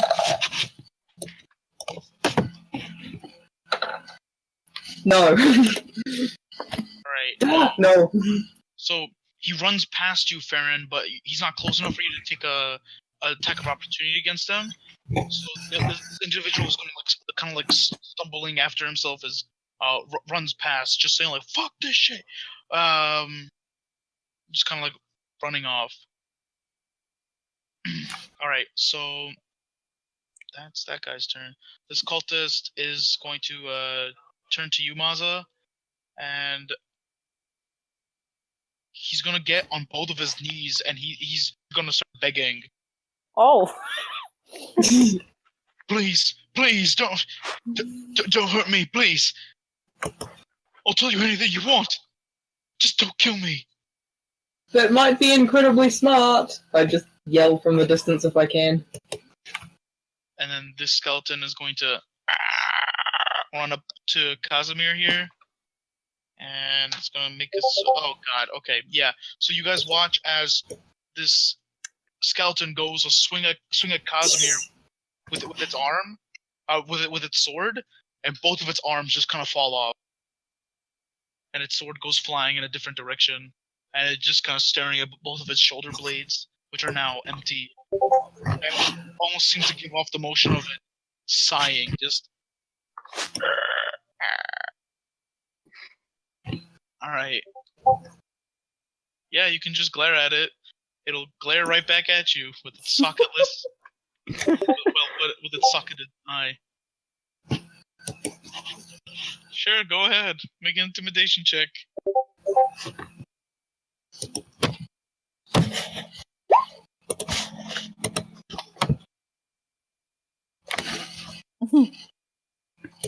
Casimir says, I won't kill you if you just fuck off. Alright. As you say this, the skeleton like shakes its head and looks at you, almost to be like are you serious? Alright. So let me see. So Po-jem ran pretty far away from the skeleton. The skeleton has no idea where its target has gone. And it's dark. Yeah, so it's going to turn back around and go back to where it came from. 10, 15, 20. 5, 10. Alright, and it's going to come back right over here. It dashes over. Sees all this commotion, stops right there. Alright, Po-jem, it's your turn. Oh no, it's not Po-jem's turn. I'm sorry. It's Maz's turn. Maz's turn. Jeez. Yeah, excuse you. Alright, excuse me, I'm sorry. Guys is surrendering. She's also raging. Do you kill him? I'm trying to... I did kind of yell to, like, encourage, please don't kill him, information. Okay, can I hit him with, like, the side of my axe? Like, non-lethal damage? Yeah, you could do that. Like, try to knock him out? Yes. Run! For it. Here, I'll do that. Oh, so... Use your inspiration. Oh, yeah, I can do that. Yeah, I'll do that. I'll say it's with advantage, too. Oh. Because he's prone before you. So, roll that inspiration. Yeah, so you can still roll the inspiration. It's 1d6? Mm-hmm. Yep, 1d6. Add it to your roll. A d6, add it to your roll. Hot damn, that's gonna hit. You can go ahead and roll for damage. Go to sleep! Oh, please! As he's in front of you, just begging, please, please, don't kill me. You just impact him with like a meteor, a non-lethal meteor, but you watch a couple of feet go flying out of his mouth as he just hits the ground unconscious. Sleep! Yeah, I'll give him a little status effect thingy. A cup of warm milk. Do they? Wow. I don't think they have a sleeping status effect. Just use one that you think works. It's like...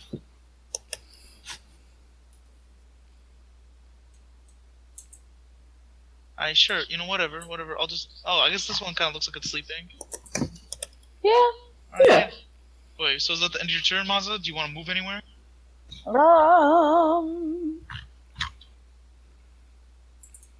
She's gonna attack this one now. Alright. Just cause. Alright, gotcha. So you move up to that one. Alright, so that's your turn. Po-jem, it's your turn. Po-jem will enter the room and... Oh, I'm having a lag. Why are you lagging? I've made it. Don't worry. Alright. So, yes, so luckily enough, the drapes weren't completely engulfed in flames, so you could have been able to pass by them without them burning you. Alright, so you pass through the drapes and you see cavern littered with just dead bodies. Ooh, interesting. Right. And I see they have it well in hand. I'll come over and immediately start studying the occult goings-ons. Alright, are you putting the circle? Yep. Alright, what are you trying to find out about it? Just so I can... Any unusual markings, symbols, the way that it's set up, what is it drawn in? Just kind of like the outstanding, the little specifications. Like some people use chalk, some people use bone dust. Some people use blood. Go ahead. Go ahead and make your choice of investigation or arcana. Investigation. Hot damn.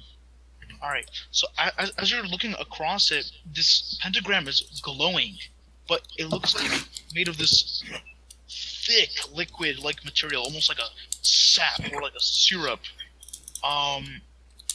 Ooh, maple syrup. As you look down on it, through this like thick sap, it's like a polymer really. There looks like to be like runes just carved all throughout it. And just taking a look at it, you can tell that it's some kind of mixture between necromantic and conjuration runes. They were trying to summon something here. Alright. Or create some effect. Alright. So, is that your turn, Po-jem? We'll cast a mage hand and get a sample of the liquid. Alright, okay, I'll say that's fair enough. That's part of your action to do this entire thing. So you scoop up some of it with mage hand and place it in your pouch? In a vial. Okay. Well, it's not exactly like a liquid. It's like think of hot glue that hasn't fully hardened, Okay. Oh. High viscosity. Yeah. Or wait, low viscosity. It's one of those. One of them. So that's your turn? Yep. Alright, okay, Farron, it's your turn. Let's see.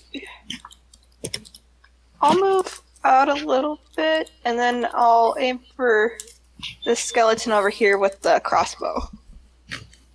Alright, gotcha. Okay, go ahead and fire a shot. Okay, 1 second.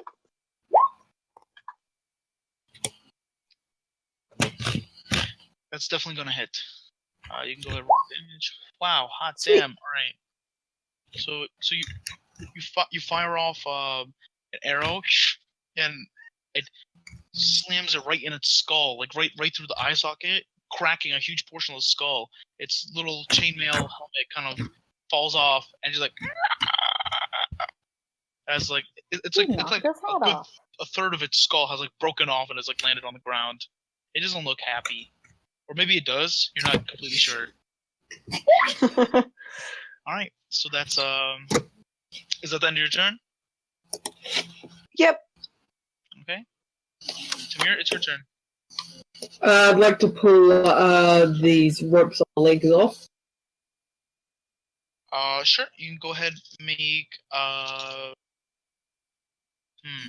You can go ahead and make another set of hand checks.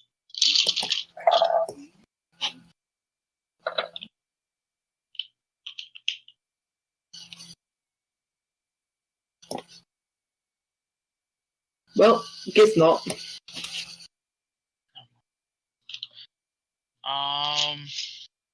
Alright, okay. I just like to go. No, it's not gonna do it.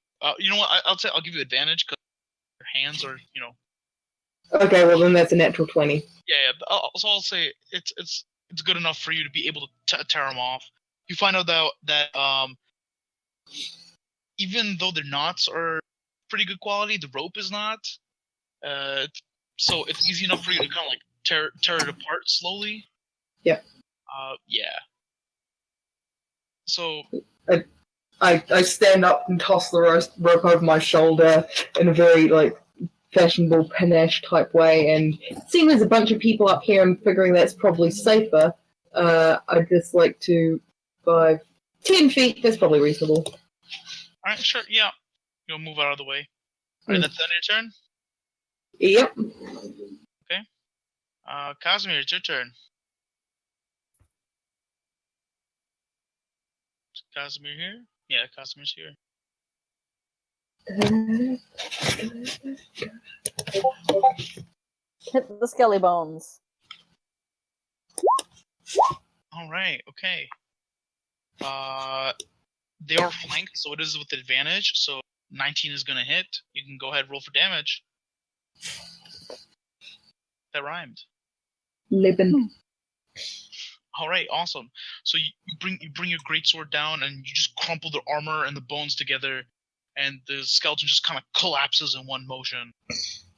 And they're dead. They're out of here. He screams in rage and frustration. Yeah. For the sake of brevity, we'll say that the skeleton over here. I can't fucking see! We'll say the skeleton kind of moves up with its crossbow and the arrow in its head, look around at everything, and it's gonna remove its head and put it on the ground, and it just falls apart. It killed itself. It only had 1 hit point, so that's all it could really. Skeleton suicide. All right. All right, so I guess at that point we can exit initiative. Yeah. Right, I'm just like rubbing my wrists and go, thank you for that. Why, you're welcome. I'm glad that I could be of assistance. And I know my capable friends here provided a great aid. The big bad wolf is huffing and puffing in macho rage, apparently. So, what exactly are you all doing down? Oh, hello, big friend. My name is Tamir Lathalas. Who are you? I am the industrious and illustrious Po-jem. I like you already. Casimir says, Casimir Sobakov. I'm Farron. Maza. Nice to meet you, Maza. And what was your name again? And actually, out of character, could you type it in chat? Do you want it in Roll20 chat or in Discord chat? Discord.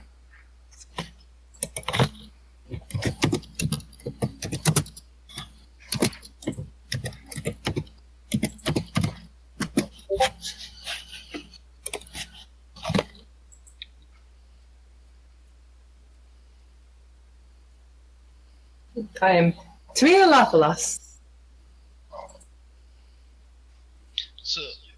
So now at this point, you guys can clearly see that this man standing before you with a very finely groomed mustache and I guess a more regal outfit than your typical cavern dweller. Does have slightly pointed ears. For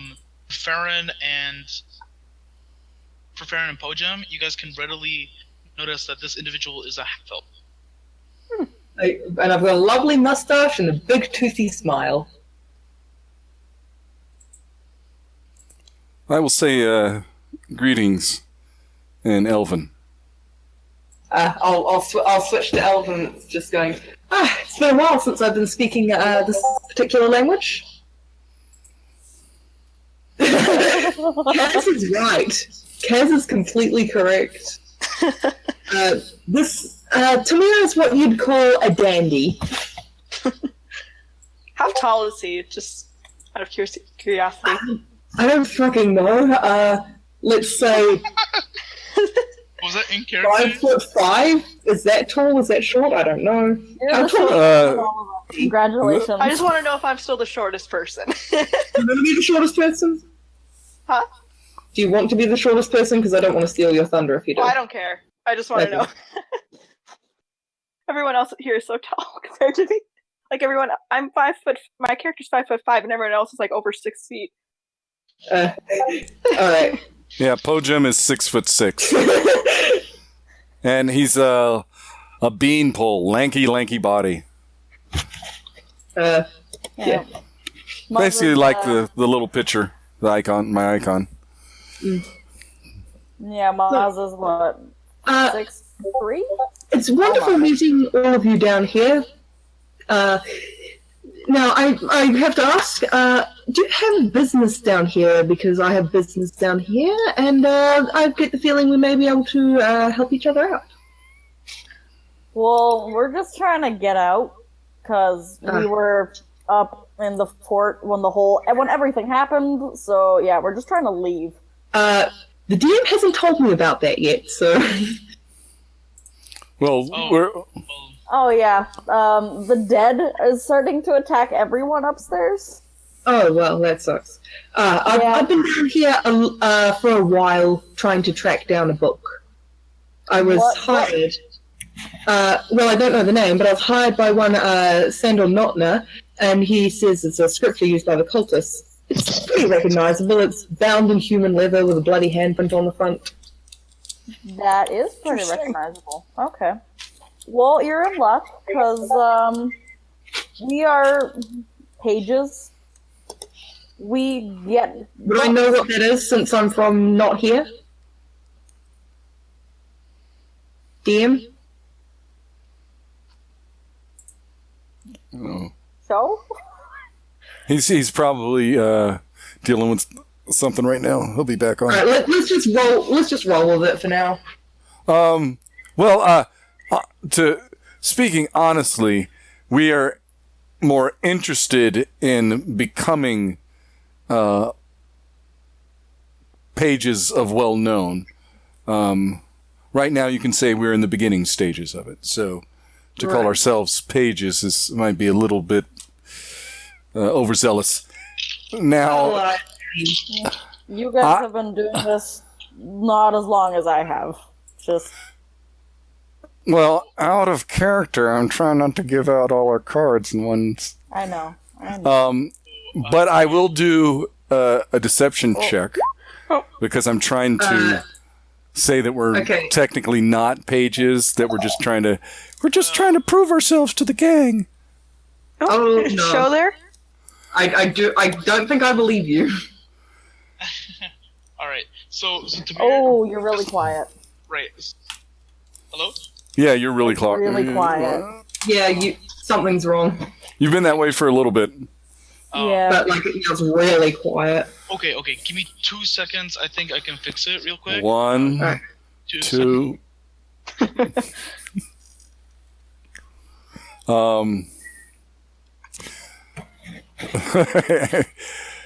But I myself have a high interest in books. I am a scholar. Have you? Well, you may have read some of my books, although they're more works of fiction than anything really interesting. Well, as an avid researcher, I read everything, be it fiction or nonfiction. Even a fictional work can enlighten you to a way of thinking or a culture, or a novel idea. Hello. There we go. Oh, that's better. Okay. All right. Okay. Quickly. Do I know what pages are? Does my character know? No. No. Yes. You don't know what exactly that is? I mean, the way they're talking sounds like an organization. I do have one question. What exactly is a page? I don't know that. Well, when you have a book, you should know this. I mean, the individual... Please. What? You know what I'm talking about. And the way that you're thinking and talking makes me think it's something shady, which I'm all for. Don't worry about that. Well, you'll have to forgive me. Deception is definitely not my skill. Friend Mazza or friend Farron, would you care to enlighten Tamir? Okay. This is explaining Pages as an organization, correct? Yeah. Okay. And the nature of our organization within the current political climate. Okay. So, have you been... Books are illegal here. and they quite often get burned and stuff like that. And if you're caught with books, you're either killed, put in prison, or severely injured. That's just depressing. And we are an organization called The Pages, and we smuggle books, I guess. Oh. Well, that's fair enough. Yeah. I would also say that with that smuggling also comes the rescue, primarily of books. Yes, I mean, I am rather interested to see what kind of information I can find. So I would certainly not argue with the whims of this group. I am something of a scholar myself. So what kind of book are you looking for exactly? Like, do you know anything about what it's supposed to contain? It's apparently a scripture used by the cultists a long time ago. Interesting. Basically, you have an idea where it is? Retrieve it. Um, That is, and I would like to just kind of saunter over to this guy. That is why I was hoping this one would remain very undeadified, which thankfully he seems to be. Yeah, I don't think I killed him. I think I just knocked a few of his teeth out. Yeah. Can I try to smack him awake? Well, no. Violently, but like... How about we first secure him firmly, and then I will...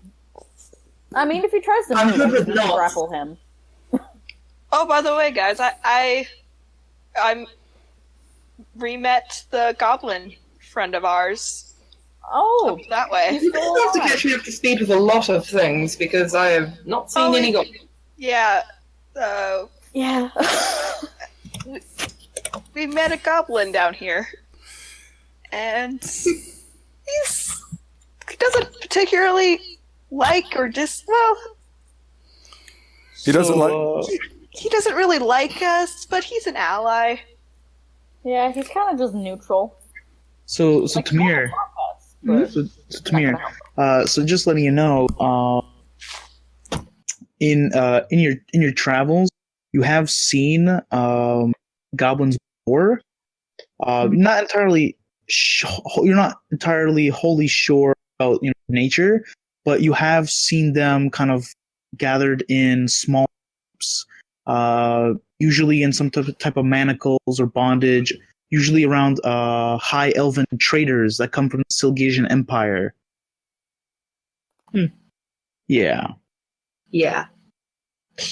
I will keep that to myself, just in case something bad might happen with the goblin friend, because I believe there are high elves here. Oh, and also for the record, books are not illegal. They're just banned? There are certain books that are banned or illegal. Oh.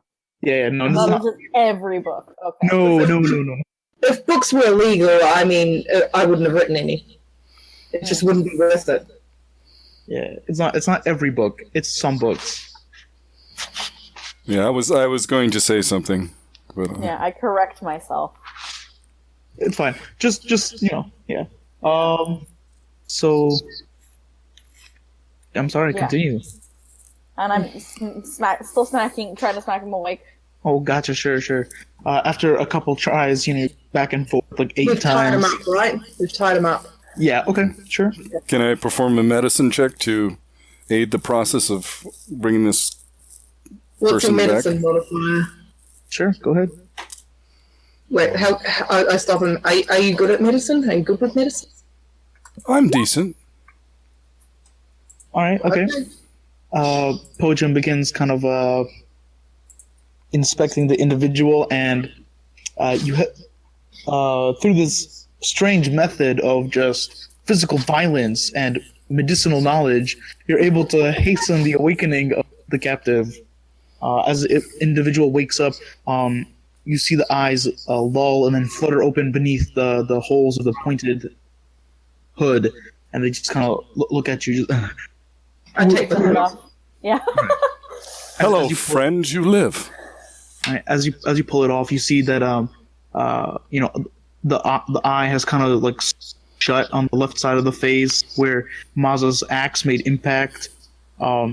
Multiple teeth are missing. You know, the lip is bleeding, and the just. Who are you? Who are you? So many reasons to be pissed off at you right now.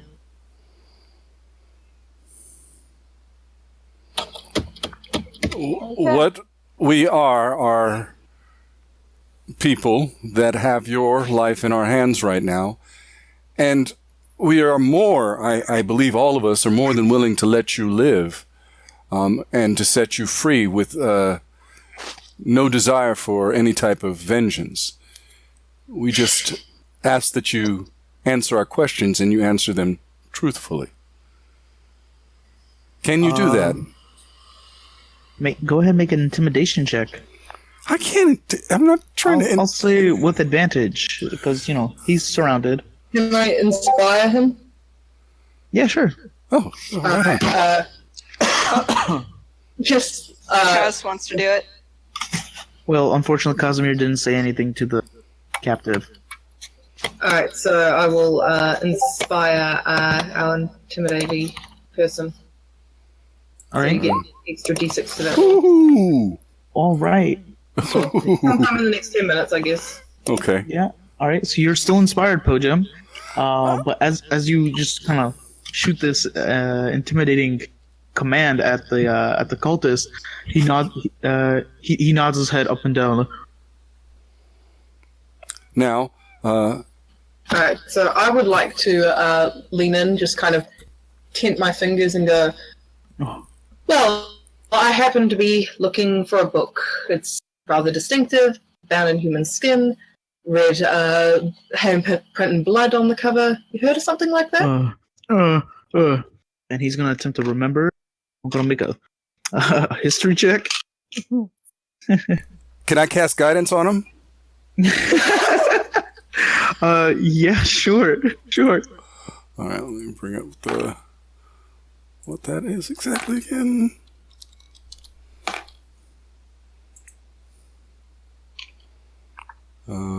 Add a 1d4. Right. Okay.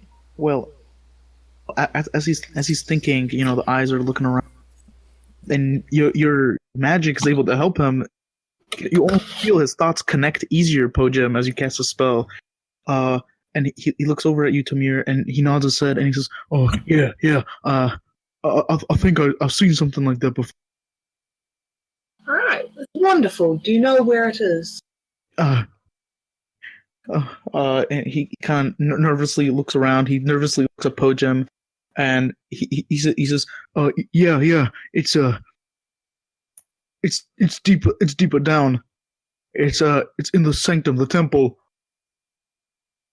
Wouldn't it? I'm not sure where it is. It doesn't belong to us. Where?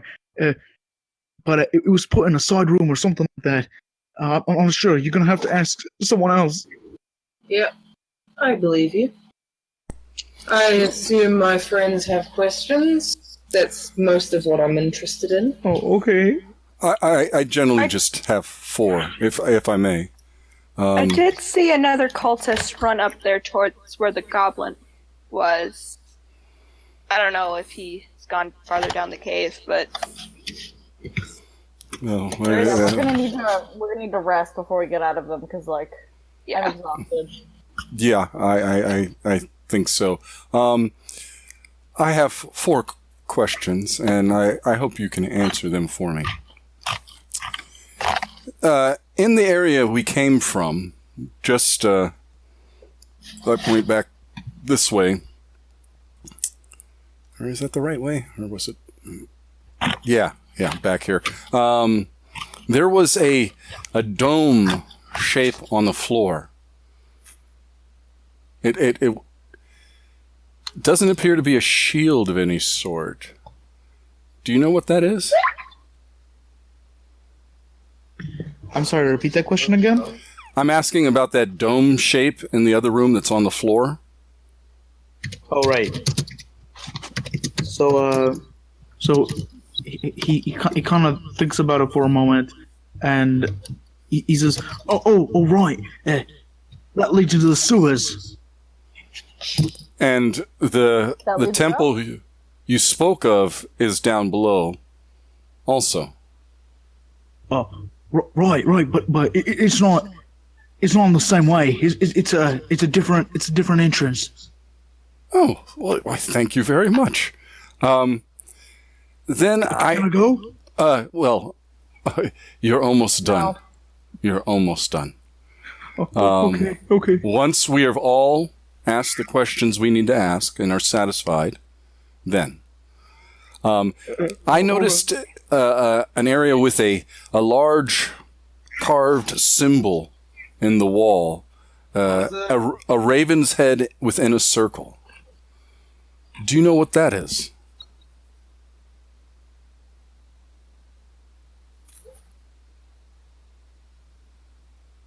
Is it a door, perhaps, or is it merely just a marker?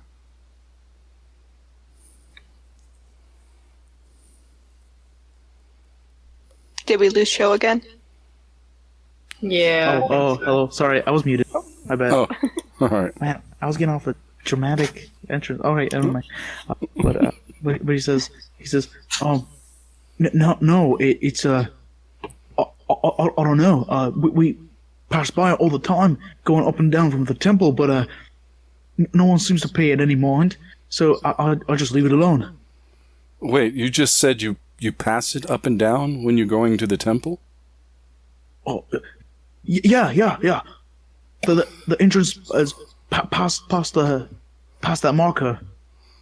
And if I'm not mistaken, that pathway seems to lead upward, not downward. So, yeah, but what's your point? You said the temple was down. Yeah. You go there, and we dug out a trap door, and then it leads to a ladder that goes down.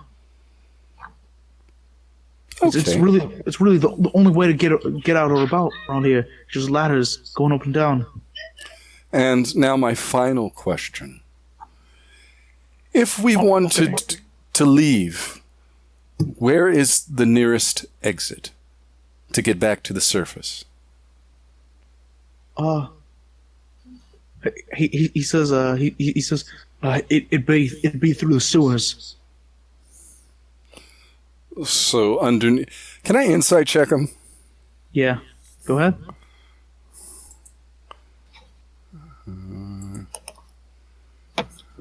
Not something I'm good at.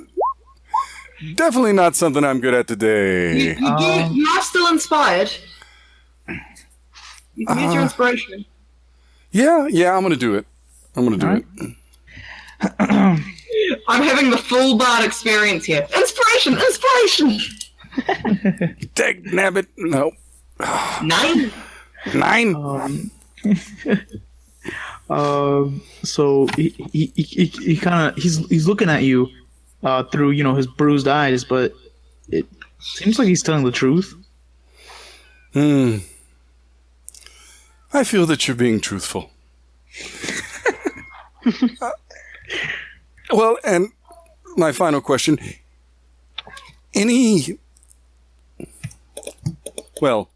Just to be blunt, treasures or interesting artifacts down here?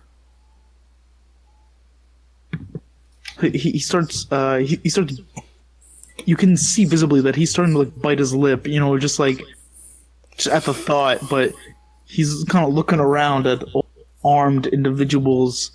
Why don't you? I'll glare at him. All right, now sure. it will. My friends here, still heated from battle, might be soothed even more by such things. Wouldn't that be nice? Seeing what he's hinting at, I'll kind of just growl a bit, I guess. Okay. Try to be scary. All right. Okay.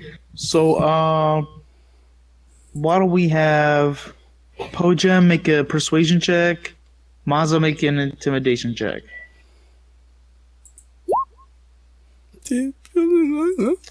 Not bad. All right. So he kind of looks over to the both of you and he goes, shit. There's a tomb. There's a tomb deep below here. That's what the cult leader he's been talking about. There's a tomb apparently below the fort. Something about some fallen knight, long time ago. There's bound to be loot down there. Very interesting. Well, I have a question for him, actually. oh, friend Farron. Yes, by all means. And I will step away. What are you guys attempting to do down here? We're talking about some horny god or something. Horned. Not horny. I Horny mean, sounds he funny. might be. He might be horny. Who knows? I mean, horny sounds funny. Let me have a bit of liberty. I almost got sacrificed. Fair enough. We're only trying to bring in a better future for everyone, ma'am. That's What do you all. mean? Just and you see like he's quivering as his eyes are like for an answer as he's trying to speak, and he says it's we're just trying to stop the suffering, the disease, the corruption. We're just trying to bring in a new king, someone else who'll take care of us. Tyranny, got it. So you're trying to rise the Horned King into power? And How would he stop this plague? He's got ways. I've seen it. I've seen the miracle. Miracle. Oh boy. You haven't seen it. You haven't seen it bring the dead back to life. The sinful back to a puppetry of life. He can do it. That's just simple necromancy. I agree, fuzzy friend. The growly one. That's kind of gross. He visibly kind of gets like almost fuzzy. Like, Your hair, it's kind of fuzzy. So he gets visibly irked when you say that, Po-jem, and he says it's not simple puppetry. He brings the dead back to life. I've seen it. They come back breathing, speaking. It's like they never left us. You can breathe and speak, but you still can't be alive. You can still be dead. I mean, that doesn't make any sense. And Casimir asks, "You think?" And he's just like looking around at like four people, just answering all your questions at the same time. And he's like, yes. I don't think our poor head wounded friend down here really has any of the in-depth nuance knowledge of this particular cult. Like, he got the sales pitch. Death is a part of nature. You're a blasphemous fool. Sorry. The dead should stay dead. He snarls. The guy, he kind of begins like chuckling. You don't know. It's the Horned King or die. And you're right. Because if you don't know what's good for you, if you don't let us do what we're doing, then you'll stay dead. Shut up, bitch.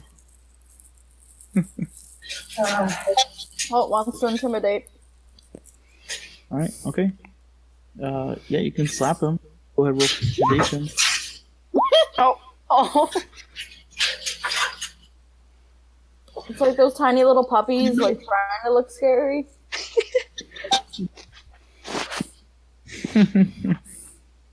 So he intimidates you instead. But Shut up, bitch!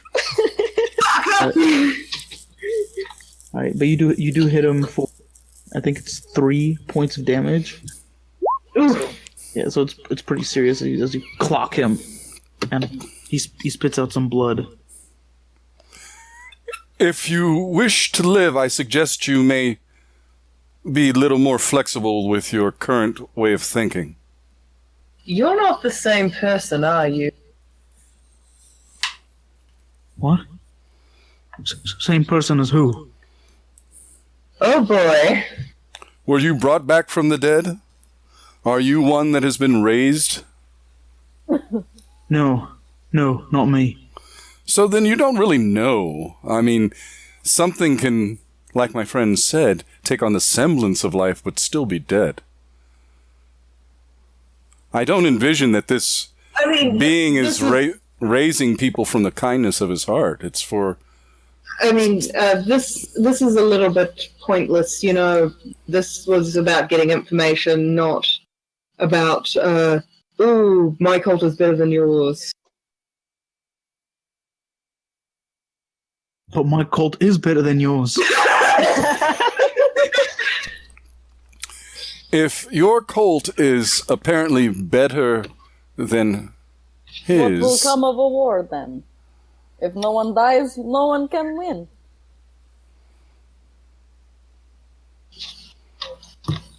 So are you saying, like, the people who have been infected with the plague, who have died and come back, can become their normal selves?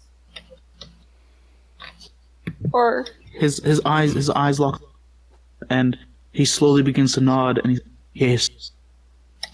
I've seen him do it. The Horned King is responsible for it, you know. He brings... There are two possibilities here, I brings believe. the sinful dead back as puppets. But those who are worthy, he brings them back. He brings them back all the way. There are two possibilities here, I believe. One is it's a charlatan. Two is that it's a something. Well, we definitely saw something. yeah, black armor, kind of glowing red eyes. Collapsed a building on top of us. Yeah. It's very dramatic. I do believe that this being does have the power to raise the dead. Oh, I missed the Casimir dialogue. So if I kill you now, you back? Oh, for the love of God. Listen, if you're going to split him navel to nuts, then just split him navel to nuts. Enough with this posturing. I don't think we should kill him. It goes against what I believe. Posturing. Turn away. Yes, posturing. Ooh, look at me, I'm so big. Uh-oh. You got his hackles up. Gun. Friend Casimir, that is definitely posturing. I think you're just proving Tamir's point. So Casimir, as you whip out your gun and point it at this guy, he presses his forehead up against the barrel of the gun and he just do it, and you'll see. I think he's pointing it at me. No, yeah, he's pointing it at, yeah. Oh, okay. Oh, No, the other guy? Tamir? No, the guy. Tamir the cultist. They're both guys. Because you yelled posturing at his statement and then whipped out a gun, and I was like, oh shit, things got real in the club. Okay, so he's pointing at the cultist. Yeah. Never You So know, like I said, I'm not saying you're not massively powerful or anything. I'm just saying you seem a little insecure about it. Casimir, I don't think this is the best choice of action. don't listen to them, Casimir. Don't listen to them. Me, pull the trigger. Then you'll see. The strongest hand saves lives. It doesn't take them. The man you wish to become, that has a loving wife and children, does not begin this way. Puts the gun away. He begins to chuckle as you say that, and he says, "Oh, No, if you want this, you know the I'm not full going poem? to kill you." I have a lesson for you, knife here." And he's projecting his voice at you, Po-jem. He says, it takes a hand to take a life. It takes a stronger one to save it. But it takes a stronger hand yet, a black hand, to make him again. Well, that you may feel that has been proven, but for myself, I have not seen it. I would have to study those returned. As of now, the magic you speak of is forbidden in certain cultures and even gone in most cultures. So this is if this being can do it, it's powerful. Can I do some kind of check to see if I recognize any of this Horned One brouhaha, some, like an arcana or religion? Or... I'm Yeah. not letting. You can, Well, okay, so you're just trying to do like a history check on like everything he's just been talking about? I'd like to know if it's not necessarily history, but like something I've read about. Something. I'm very well studied. Okay. So that would be a history check of sorts. History check. Yeah. Okay. So go ahead and make a history check. I can just injure you. I'm not letting that horned fuck have you for himself. So that's an 11. So on an 11, traveling around, studying at Bardic College, you're not familiar with anyone called the Horned King, but there's something about that name. When he was speaking to Po-jem and he mentioned something the Black Hand, there's something about that phrase. There's something about that phrase. I'm on a researcher, so I'd probably know where to find the information. Can I just say that Farron's looking pretty shaken up by all of this stuff that we've been talking about? Sure. Do we notice I know Farron's a just Black Hand thing, but I don't know where. Well, I guess if Bookie is making it clear that Farron is looking shaken up, I'd say then yeah, you guys would notice it. Do you need a hug? No, I'm fine. Alright. you don't look kinda fine. Step towards her and just put my hand on her shoulder and go, "It's gonna be okay." When we get out of this, we'll have a lovely Awkwardly meal. pat it. Farron's just kind of quiet about everything. There's nothing familiar about the ritual. Wait, what was that? You were cutting in and out. Oh, sorry. There's nothing familiar about this ritual, is there? Who are you talking to? Show. DM. Oh, gotcha, sure. You can make an Arcana check. Okay, if that sort of answers my question, but okay. And see if it's here in any. 15. Okay, all right. So you've seen this layout before, actually. On some of your escapades towards Ascana, actually. This is something of a ceiling circle. It's to make sure that something is either kept away or you're able to how do I say, like, bleed your influence over it. So something like this would be used to, for example,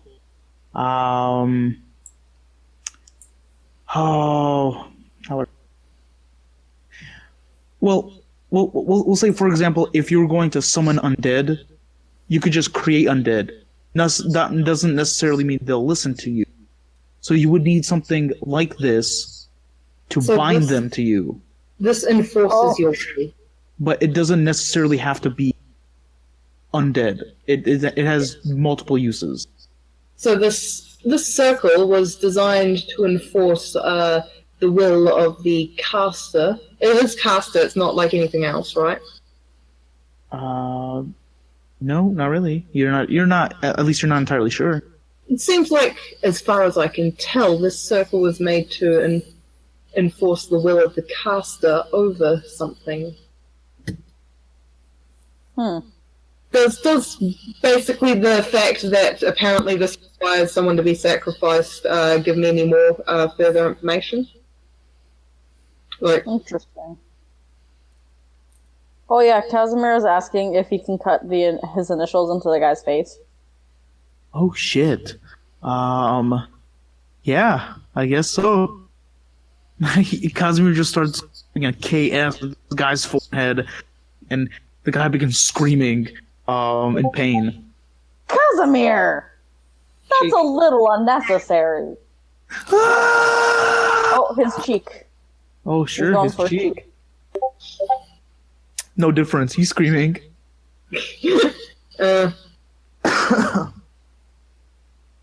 Like kitten scratches, seriously, or kitten scratches? Kitten scratches. Okay, that's different than carving your initials into his face. He's not trying to hurt him by cutting your initials into his face? You're not trying to hurt him, but it's hurting anyway. Well, I mean, cat scratches really hard. Yeah, they do. Casimir's got a very high pain tolerance. Sometimes it doesn't translate well. So as the cultist just begins screaming, he just kill me, get it over with. No. Either that or you let me go. You're free to go. I pull out a dagger and I cut the ropes. I'm not interested in just keeping this rounded. Oh, wait. Think about this. Next time you act better than a fucking werewolf, bitch. Casimir kicks him over. Sure. You kick him back, and then Tamir wanders over and begins cutting him free. What? You just said you were a werewolf. It's not like I'm gonna have a problem with that. I've met some very interesting people and had a very interesting life. The cultist begins to walk away. Wait. I think someone should make sure that the cultist is actually leaving, and that would mean going through the sewers. If he's heading back towards the Ravenstone... I'll walk with him. With him. He seems to be Is that the strong one? pretty far ahead. How about this, Maza? Can make an athletics check just to see how fast you catch up with him. Yeah, just give me a second. My computer restarted itself, so I need to redo everything. Gotcha. Okay. If you want, I could roll for you. No, it's fine. I'm at my sheet now. Athletics. Oh, nice. Nice. All right, yeah. So you don't catch up all the way to him, but you get to... Oh no, I want to watch him and stuff. Sure. Well, that's kind of what you're going to end up being forced to. As you run up to this point, and you clearly that he is not heading towards that sewer. He is not heading to that sewer. Are you just yelling after him? When I hear her go, hey, I would like to run to catch up with her. Alright, sure. Oh, shit. As an action, I will look through Maybellina's eyes, because she is still with Maza. Yeah, Maybelline is around my neck. Yeah. Gotcha, okay, sure. Just draped. Where's the guy? Can I see him? Yeah. Right, so that cultist goes running. Tamir, by the time you get there, you don't see the individual. He seems to have disappeared. But Maza, you yell after him. Po-jem, you look through Maybellina's eyes, and the individual has run into the darkness, past the Ravenstone. Past the Ravenstone. I can yell, and I yell, "He's running towards the temple. I think there are others there." Okay. I think he's going for allies. Alright, let's move. I don't know which way this is, so I'm just going to follow Punchy. Alright, okay. So which way are you guys to go? Or are you guys... What's happening? Sorry, I had to switch things. Right. So Mr. Black Hooded Man, after you guys let him go, he ran off before you could catch up to him, and he's heading towards the temple. Okay. Cool. That's great. That's fucking fantastic. Yeah, I was trying to say, hey, someone go with him, otherwise he's going to try and go to the temple. But, once again. Alright, so you'll chase after him, Casimir. I'm following like the basic flow of people where they seem to be going. Yeah, I'm chasing him. Yeah, I'm following after him as well. Alright, sure. So you guys run, chasing after this hooded figure, and you come across what looks like to be a wooden trapdoor in the ground with this heavy iron ring. It's similar to what you guys have seen before. I'm just gonna go the fuck down that thing. Alright, okay, cool. So you're just gonna like throw the trapdoor? Yep, I open it, I step back in case like it explodes or something, and then I go down. Trap door! It's too late. You swing the trapdoor open, nothing happened. Dun dun dun. All you see is what looks like a ladder that leads down. That's where I need to go anyway, so... Alright, Farron, kind of shakes her head and, snaps out of it, and then she runs over to the group. Po-jem will begin to do likewise. Right? Yeah. So you guys... I'm already down here, and basically, I'd like to prepare a vicious mockery to just fling at someone whenever I see them next to I don't know any cultists I happen to see. Alright, I don't know if you guys can see the new map. I can. Yeah, that's just a hallway. Alright, okay. It's just a hallway. You guys don't have dark vision here? No, doesn't look like it. Damn it. Alright, hold on. Give me 2 seconds. What's this? 1. And Two. just out of character, just to let you guys know, I don't have any rages left. So Great. Okay. yeah, that's why I kind of said I'm a little exhausted. So, it's up to you guys what you'd like to do. I just won't have the whole thing. Yeah. You're just not as angry as you were before. Alright, so please forgive me. I'm going to, Casimir, do you have a torch lit up? You need one. No. Okay, that's fine. Well, as you guys enter this hallway, you guys do see that there are what looks like to be these deep red candles that are lit up on the ground. There's only a couple of them. For those of you without dark vision, that only provides some dim light. Not a whole lot of stuff going on there. I don't see my Casimir's the only one. Alright. Tamir, I don't see your token anywhere. No, I can't see it.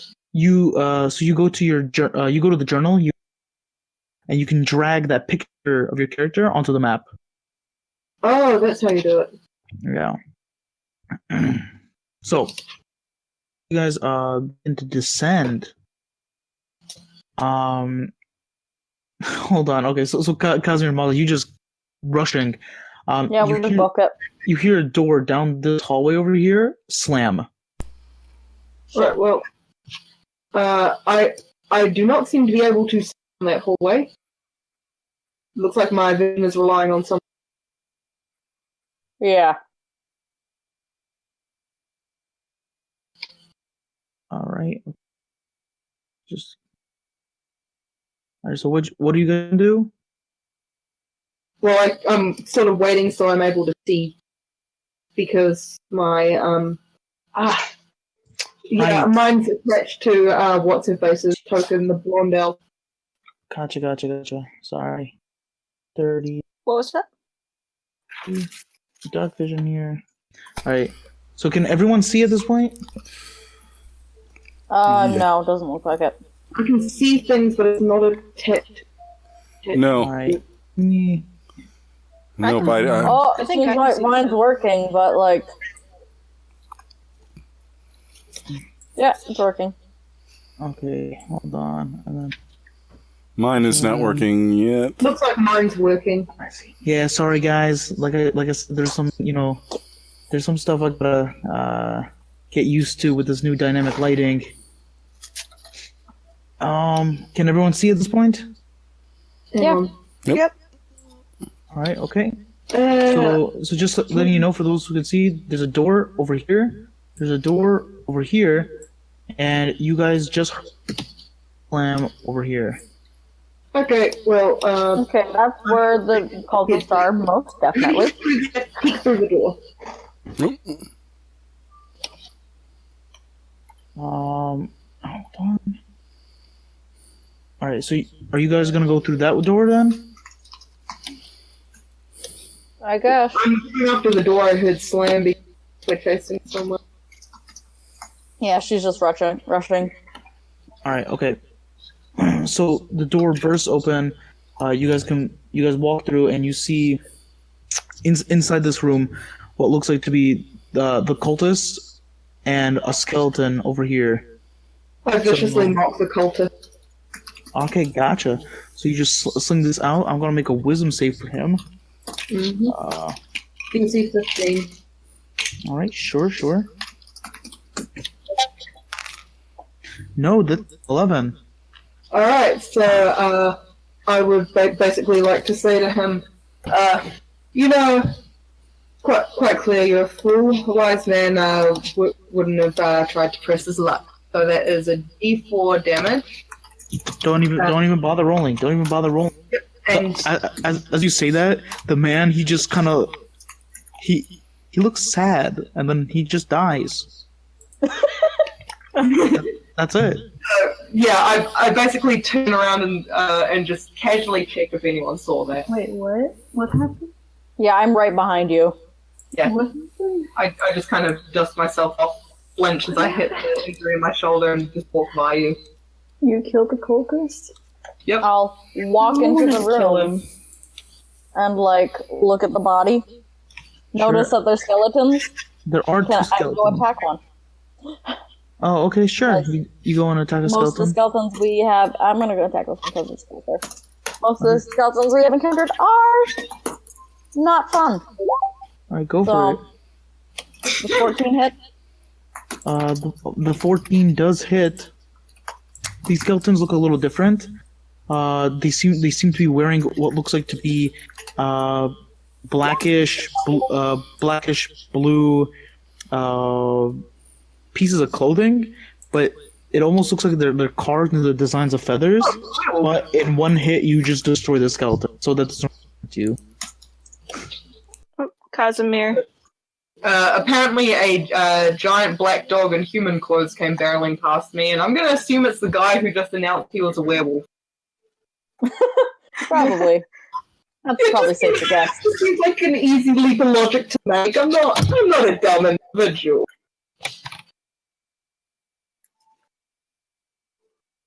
All right. Okay. Yeah. Cosmo, you go barreling past Tamira. You enter the room. As you do, you see the skeleton kind of. You want to bite the skeleton. All right, go for it. Go ahead and bite the skeleton. Have you changed into Yeah. form? Okay, gotcha. Sure. So you just. Yeah, I'll look for the damn stats. trying to figure out at what point in this group it's okay to start busting out dirty jokes. Never. Oh, a lot of us have already made dirty jokes. It's fine. Alright, fine. In that case, I guess Casimir style, huh? What? You cut out. Oh, I know what you said. I guess Casimir does a doggy style, huh? Casimir, you can go ahead and roll d20 and you add +4. Okay. And you're going to try and attack. Nom nom nom. Dog after a bone. Damn. Yeah, he's a dog after all. Dogs like to eat bones. I mean, does he get advantage from He's made of bones! So Casimir, you rush at the skeleton so fast that unfortunately your bite was not well timed. So you bit before you could actually hit the skeleton, and you just kind of stumble into it. Yeah, does he that thing with dogs bite and they just tumble over themselves? I guess so. Yeah. And you hit the skeleton, and the skeleton falls over, and it slowly gets back on its feet, but it doesn't seem to react. Excuse me, what's the damage from my biting attack? Oh, it's 2d4 plus 2. Thank you. I don't know where it went, but it's gone. But yeah, let's back up on its feet, but it's not doing anything. Can I walk up to it and just poke it with the tip of my axe? Just nudge it. Yeah, sure. You nudge it, and it turns its head to you. I'm gonna take a step in, and I'm just gonna take a swing at it with my rapier. Alright, sure. Go ahead and roll for an attack. It was there. It's just an arm strike, and My rapier. Aha! It is.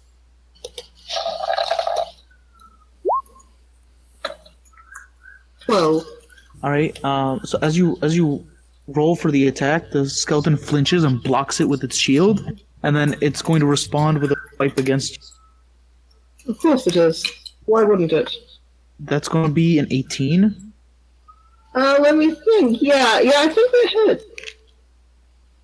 Alright, you're going to take 3 points of slashing damage as it swings at you, and it gets into like a combative stance, like it's about to get into a fight now. Okay. Can I? Oh, I already went, so. Alright. So we're going to go from here. So, Farron and Po-jem, what do you guys want? I want to go up to the store and kind of like listen in. Actually, like see if I can hear anything on the other side. Sure, make a perception check. Perception.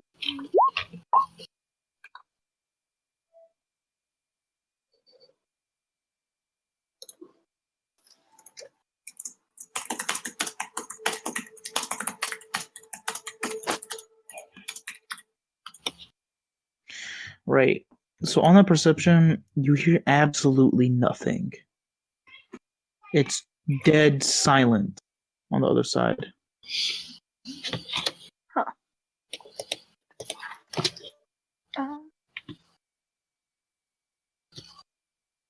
Would I be able to like quietly open the door and just a little bit, just to peek inside? Am I seeing her? Check. Am I seeing her about the... I'm like, no, don't. Actually, I stop right before I do it, because I hear him. Alright. Check That for might... traps. You can go ahead and make an investigation check. But yeah, Po-jem, what did you want to say? I move over, and I will say to her, we don't know... Excuse me. We don't know what's beyond that door, and we're already engaged in combat. So if you open that door and something else comes out, that could be big trouble. That's true. I think for now, let's move with our friends, but keep an eye on this back area. And I think that's what I'm going to do. But I am also curious about that door. All right. And I will move Po-jem into here. And All right. Okay. I'll join him. Oh, sure. So you're gonna move back in there. All right. So let's go back to Maza. What are you trying to do? Well, seeing that Over it. It doesn't seem to be focused on you, but go. Well, okay. Wow. That's oh, critical. I guess that works. You're a Okay, he's dead. Ouch. yeah. It's very anticlimactic. It just gets into a protective stance and you just kill it. It crackles and turns to ash because of this radiant axe that you wield. Po-jem quickly turns to everyone and is like, quickly search the room. Let's if we can find something to aid us. I check out this table up here. Sure.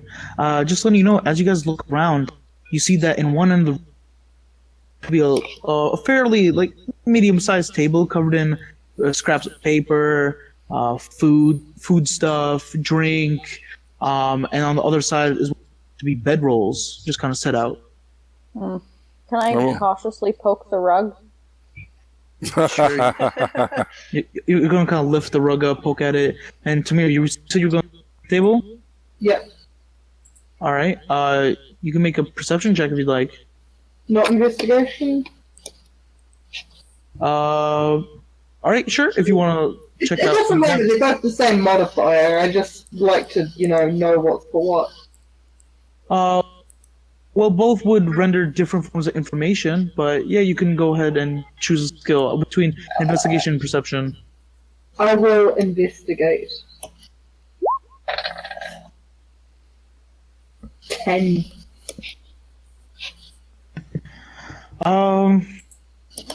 Yeah, just looking around, there's like a couple folded pieces of paper.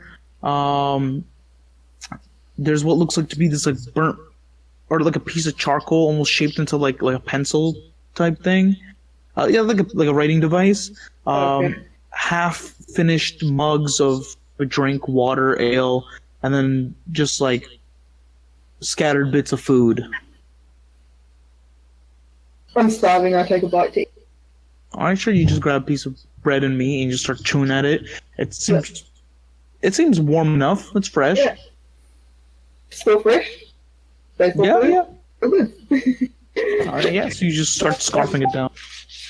Yeah, sure. Why not? Cosmer joins in. I'd like to look over these letters as I eat. Just to see if there's anything. Gotcha. Cosmer comes over, or this big black dog comes over and just starts eating the food out of these other plates, drinking drink. Tamir, as you start reading over the letters, actually, they speak about an individual named Lord Actwood. Lord Fucker. Hold on, I'll type the name into Discord. So. Are they just in common? Yes, they are just in common. Lord Actwood. Okay. Is referenced in this piece of paper, and it's basically kind of almost like a business deal. Like they're asking for they're thanking him for the delivered supplies, and they are ready to offer more of their services in return for more gathered support and supplies in return. Have I heard of this Lord Awkward? You can make a history check. Of course. History. All right, so Cosmer's feeling less angry. He's feeling calmer, chilling out. Not as hostile. So Lord Actwood actually, because you've been in Isrania for a while, not too long, but long enough to hear about this individual. So Lord Actwood is an individual who resides in a he resides in a seaport city known as Valashbor. Valashbor. Yeah, Valashbor. So I'll type that out. Valashbor. All right. Okay. I typed that on the Roll20 for the inconsistency, but yeah, he's not anyone of huge political power, but he is somewhat of a minor lord. He does some kind of power and influence. Yeah, you've seen his name on certain billboards, like real estate. Basically posters, not real estate exactly, but it's more like in terms of bounties and whatnot. Oh. Yeah. So it's after coming to Isrania, you kind of got the impression that Lord Actwood, he might be a warden of some form. He might be involved in the prison system in some form or manner. There's a lord in Velshbor who's being very interesting right now. What is he doing?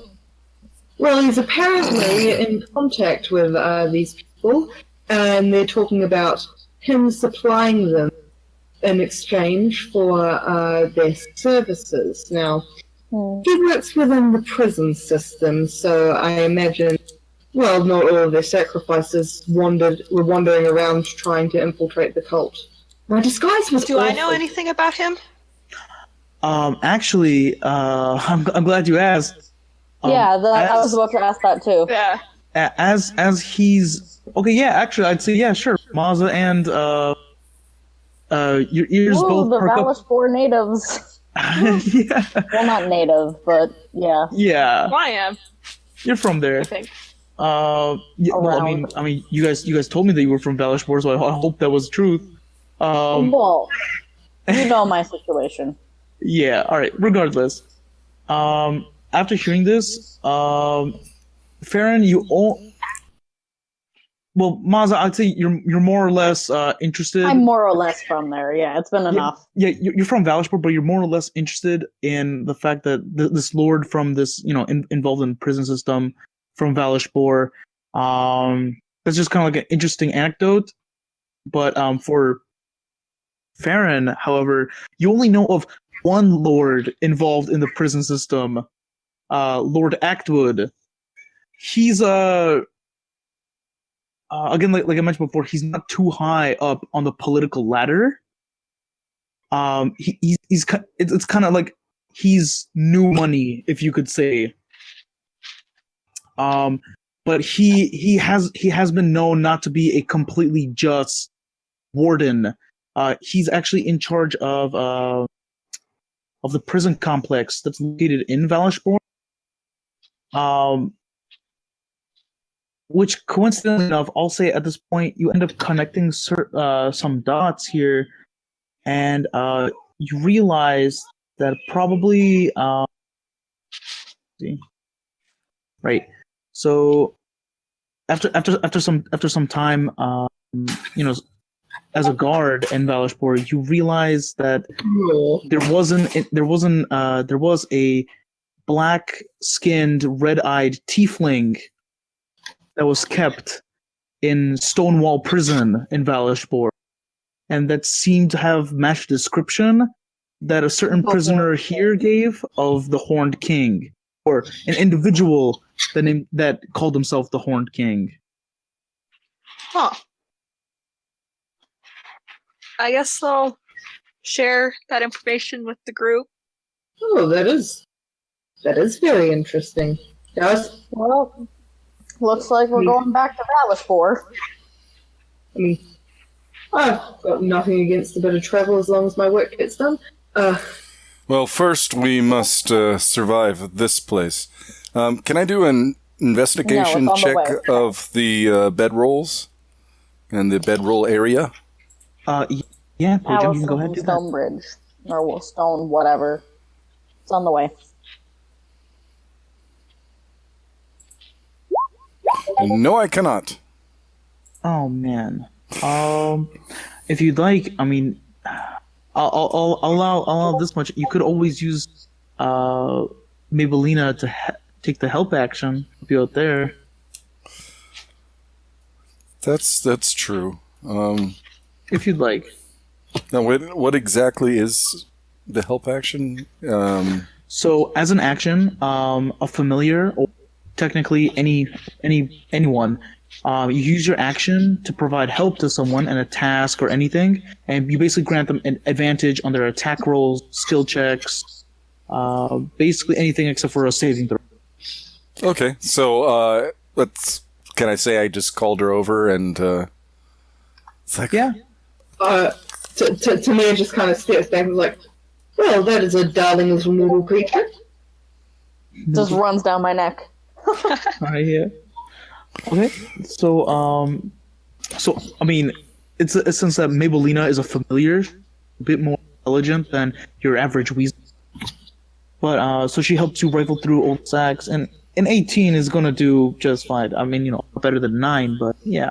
yeah. So rifling through actually,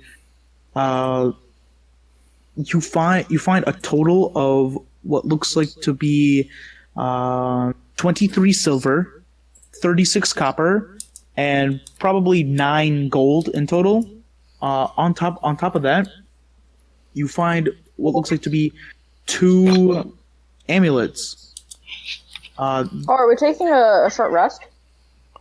I don't think we can. How many copper was that again? 26 copper? No, I said 36 copper. Okay. Yeah, and 23 silver, 36 copper, 9 gold pieces, and 2 amulets. Yeah, and these 2 amulets, they have what looks like to be an open. The amulets look like to be carved from some shiny black stone, not obsidian per se. They don't have the same fracture, but it's a shiny black stone shaped into what looks like an open hand, and in the center of the palm of that hand is an eye. Do I recognize the...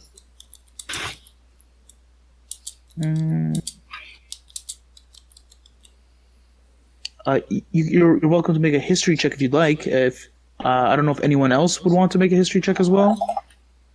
That's up to you. History check about the amulets? Yeah, the amulet. That's what Tamir's attempting. I will, I guess. No.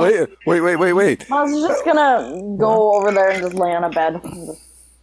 Sure. How do you guys know you even saw me get there? Oh, that's true. That's true. I'm sorry.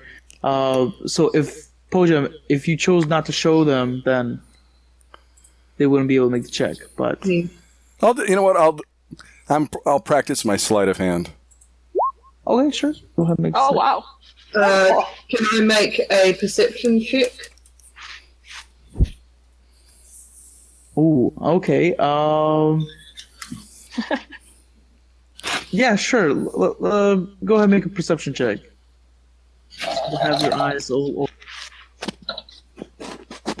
Oh no. No. That's a shame. We're going to find out something. I rolled good. Yeah, you kind of see Po-jem and his weasel friend. They're just shuffling about, but Po-jem, you're definitely able to stash away the amulets into your pocket. I kind of wanted to be hanging all over, but I didn't specify that, so I won't push it. All right. Yeah.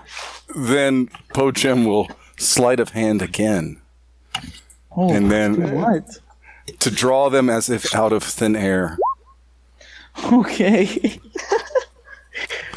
So Po-jem just comes up to you guys and then just produces out of nowhere 2 prayer bead necklaces, except at the very end is this black stone hand with an eye in the center of it. These 2 amulets. Now I found these, and I'm going to let him have it. I don't know exactly what they are. They could be magical. I would ask to hold on to them until I can identify them. But would any of you guys know? Potentially, I'll look at them myself. But another eye. After this. Anyone can do an Arcana with me? Yeah, I'm doing a history check. Does that 18 still apply, or do you want me to roll? No, you'd have to re-roll it because that 18 technically didn't happen. And I can give her advantage because I have history also. Well, one of you can choose to help the other. I'll help her. To give them advantage. You'll help her? Yeah. What have you got? Okay. Okay. Alright. 21. There we go. All right, awesome. So as you guys are looking at it, these two eggheads, Po-jem and Tamir, you guys both at the same time come to the conclusion. You guys have heard of this before. The Black Hand. So the information regarding the Black Hand is actually pre-war, or not pre-war. It's during war. I don't know what the prefix for that is, but so yeah, it's during wartime. Yeah, so during wartime. So during the era of strife, the era that ended 50 years ago, there was a small army, some people would describe it as, but truly it was just a very large and organized cult known as the Black Hand. They were actually the main militant and religious force that backed, basically one of the great enemies that was that was part of the war. They were known as the Black Reaver. The Black Reaver was the individual that actually brought the undead to Isrania and to certain parts of Kurstad, where the Silgasian Empire is. And that may have been one of the only parts in history where the Silgasian Empire and the sovereignty of Isrania came together to fight off this common enemy. And they were successfully able to kill him, and the Black Hand were disbanded. Most of them being executed. Okay, they're called from back home. Okay, well, so a long time ago back home. So the Black Hand symbol is a symbol of the cats that were in the small religious force, and their main dude was the Black Reaver. Yes, an individual named the Black Reaver. He was named so because he would raise the dead as little slaves, zombies and skeletons. And this was 50 years ago. Yes, he wasn't defeated 50 years ago. Defeated, you could say about something like 150, a little over a century ago. But his Black Hand cats, were around 50 years ago, and then they got destroyed.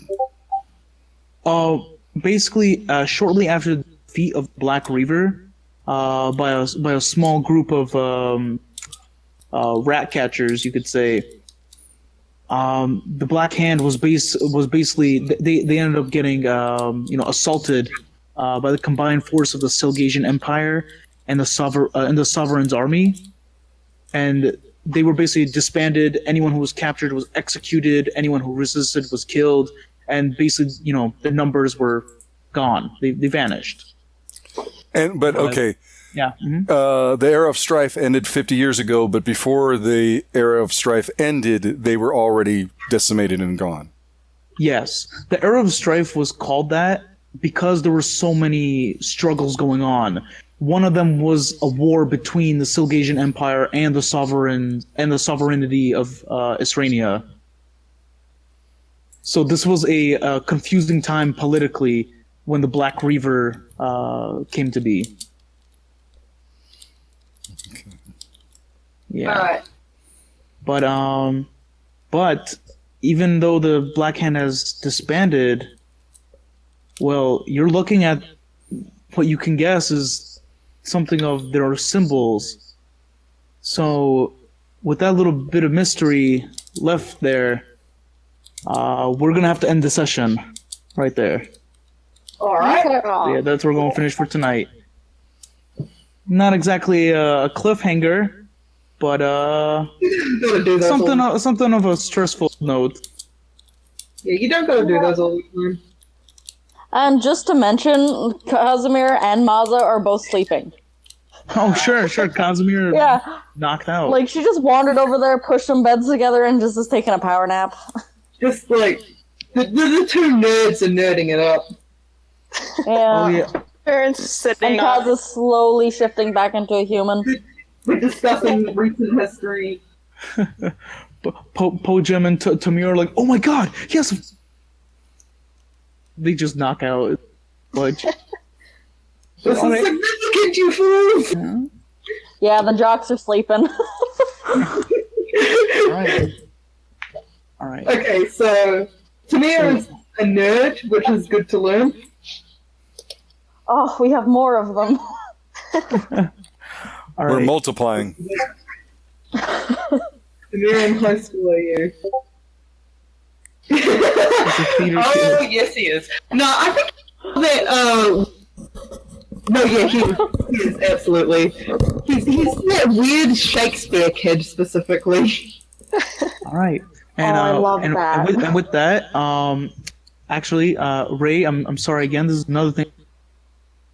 This is the portion of the end of the session that I am now going to call Plot Point Palooza. That's okay. All right. Plot Point Palooza. There's a reference picture that I'm using on my thingamajig at the Roll20 on my character sheet. All right. Well, do you want me to send it separately, or are you good from there? Yeah, you can send it separately, but just letting you know. So what we do at the end of every session is we basically everyone takes a turn about who they enjoyed listening to, like their role play, combat tactics, whatever it may be. I guess until now it's pretty much just been role play, and they basically nominate them for a plot point. The only rule is that you can't nominate yourself, and we just got to give out positive notes. You know, none of the negative stuff, if there is any, which I rarely see. But yeah, so we might as well start off from somebody. Who's it gonna be? Am I gonna have to choose? I was first last week. It's been like that for 3 months, so probably. Oh, okay. So I guess Tapioca has gone first. Hey, good job with taking the initiative. Tamir. Very good first impression. I would like to nominate my egghead friend, because just the conversations are so enjoyable. Oh, all right. Okay. Thank you.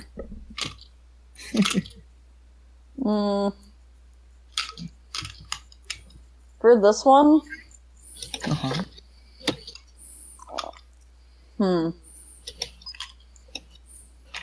You're gonna have to come back to me. All right. Okay. Bookie, Bashiri, either of you?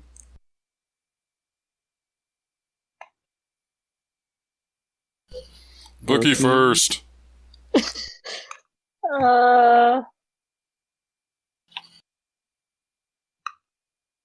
So hard. It's fine. See.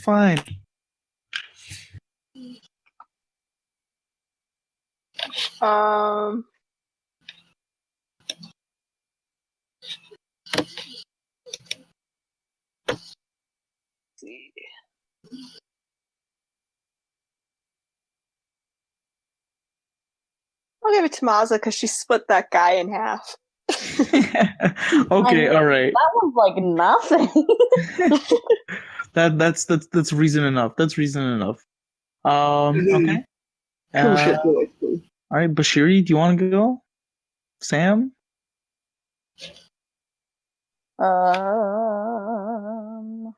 Oh, here come the songs.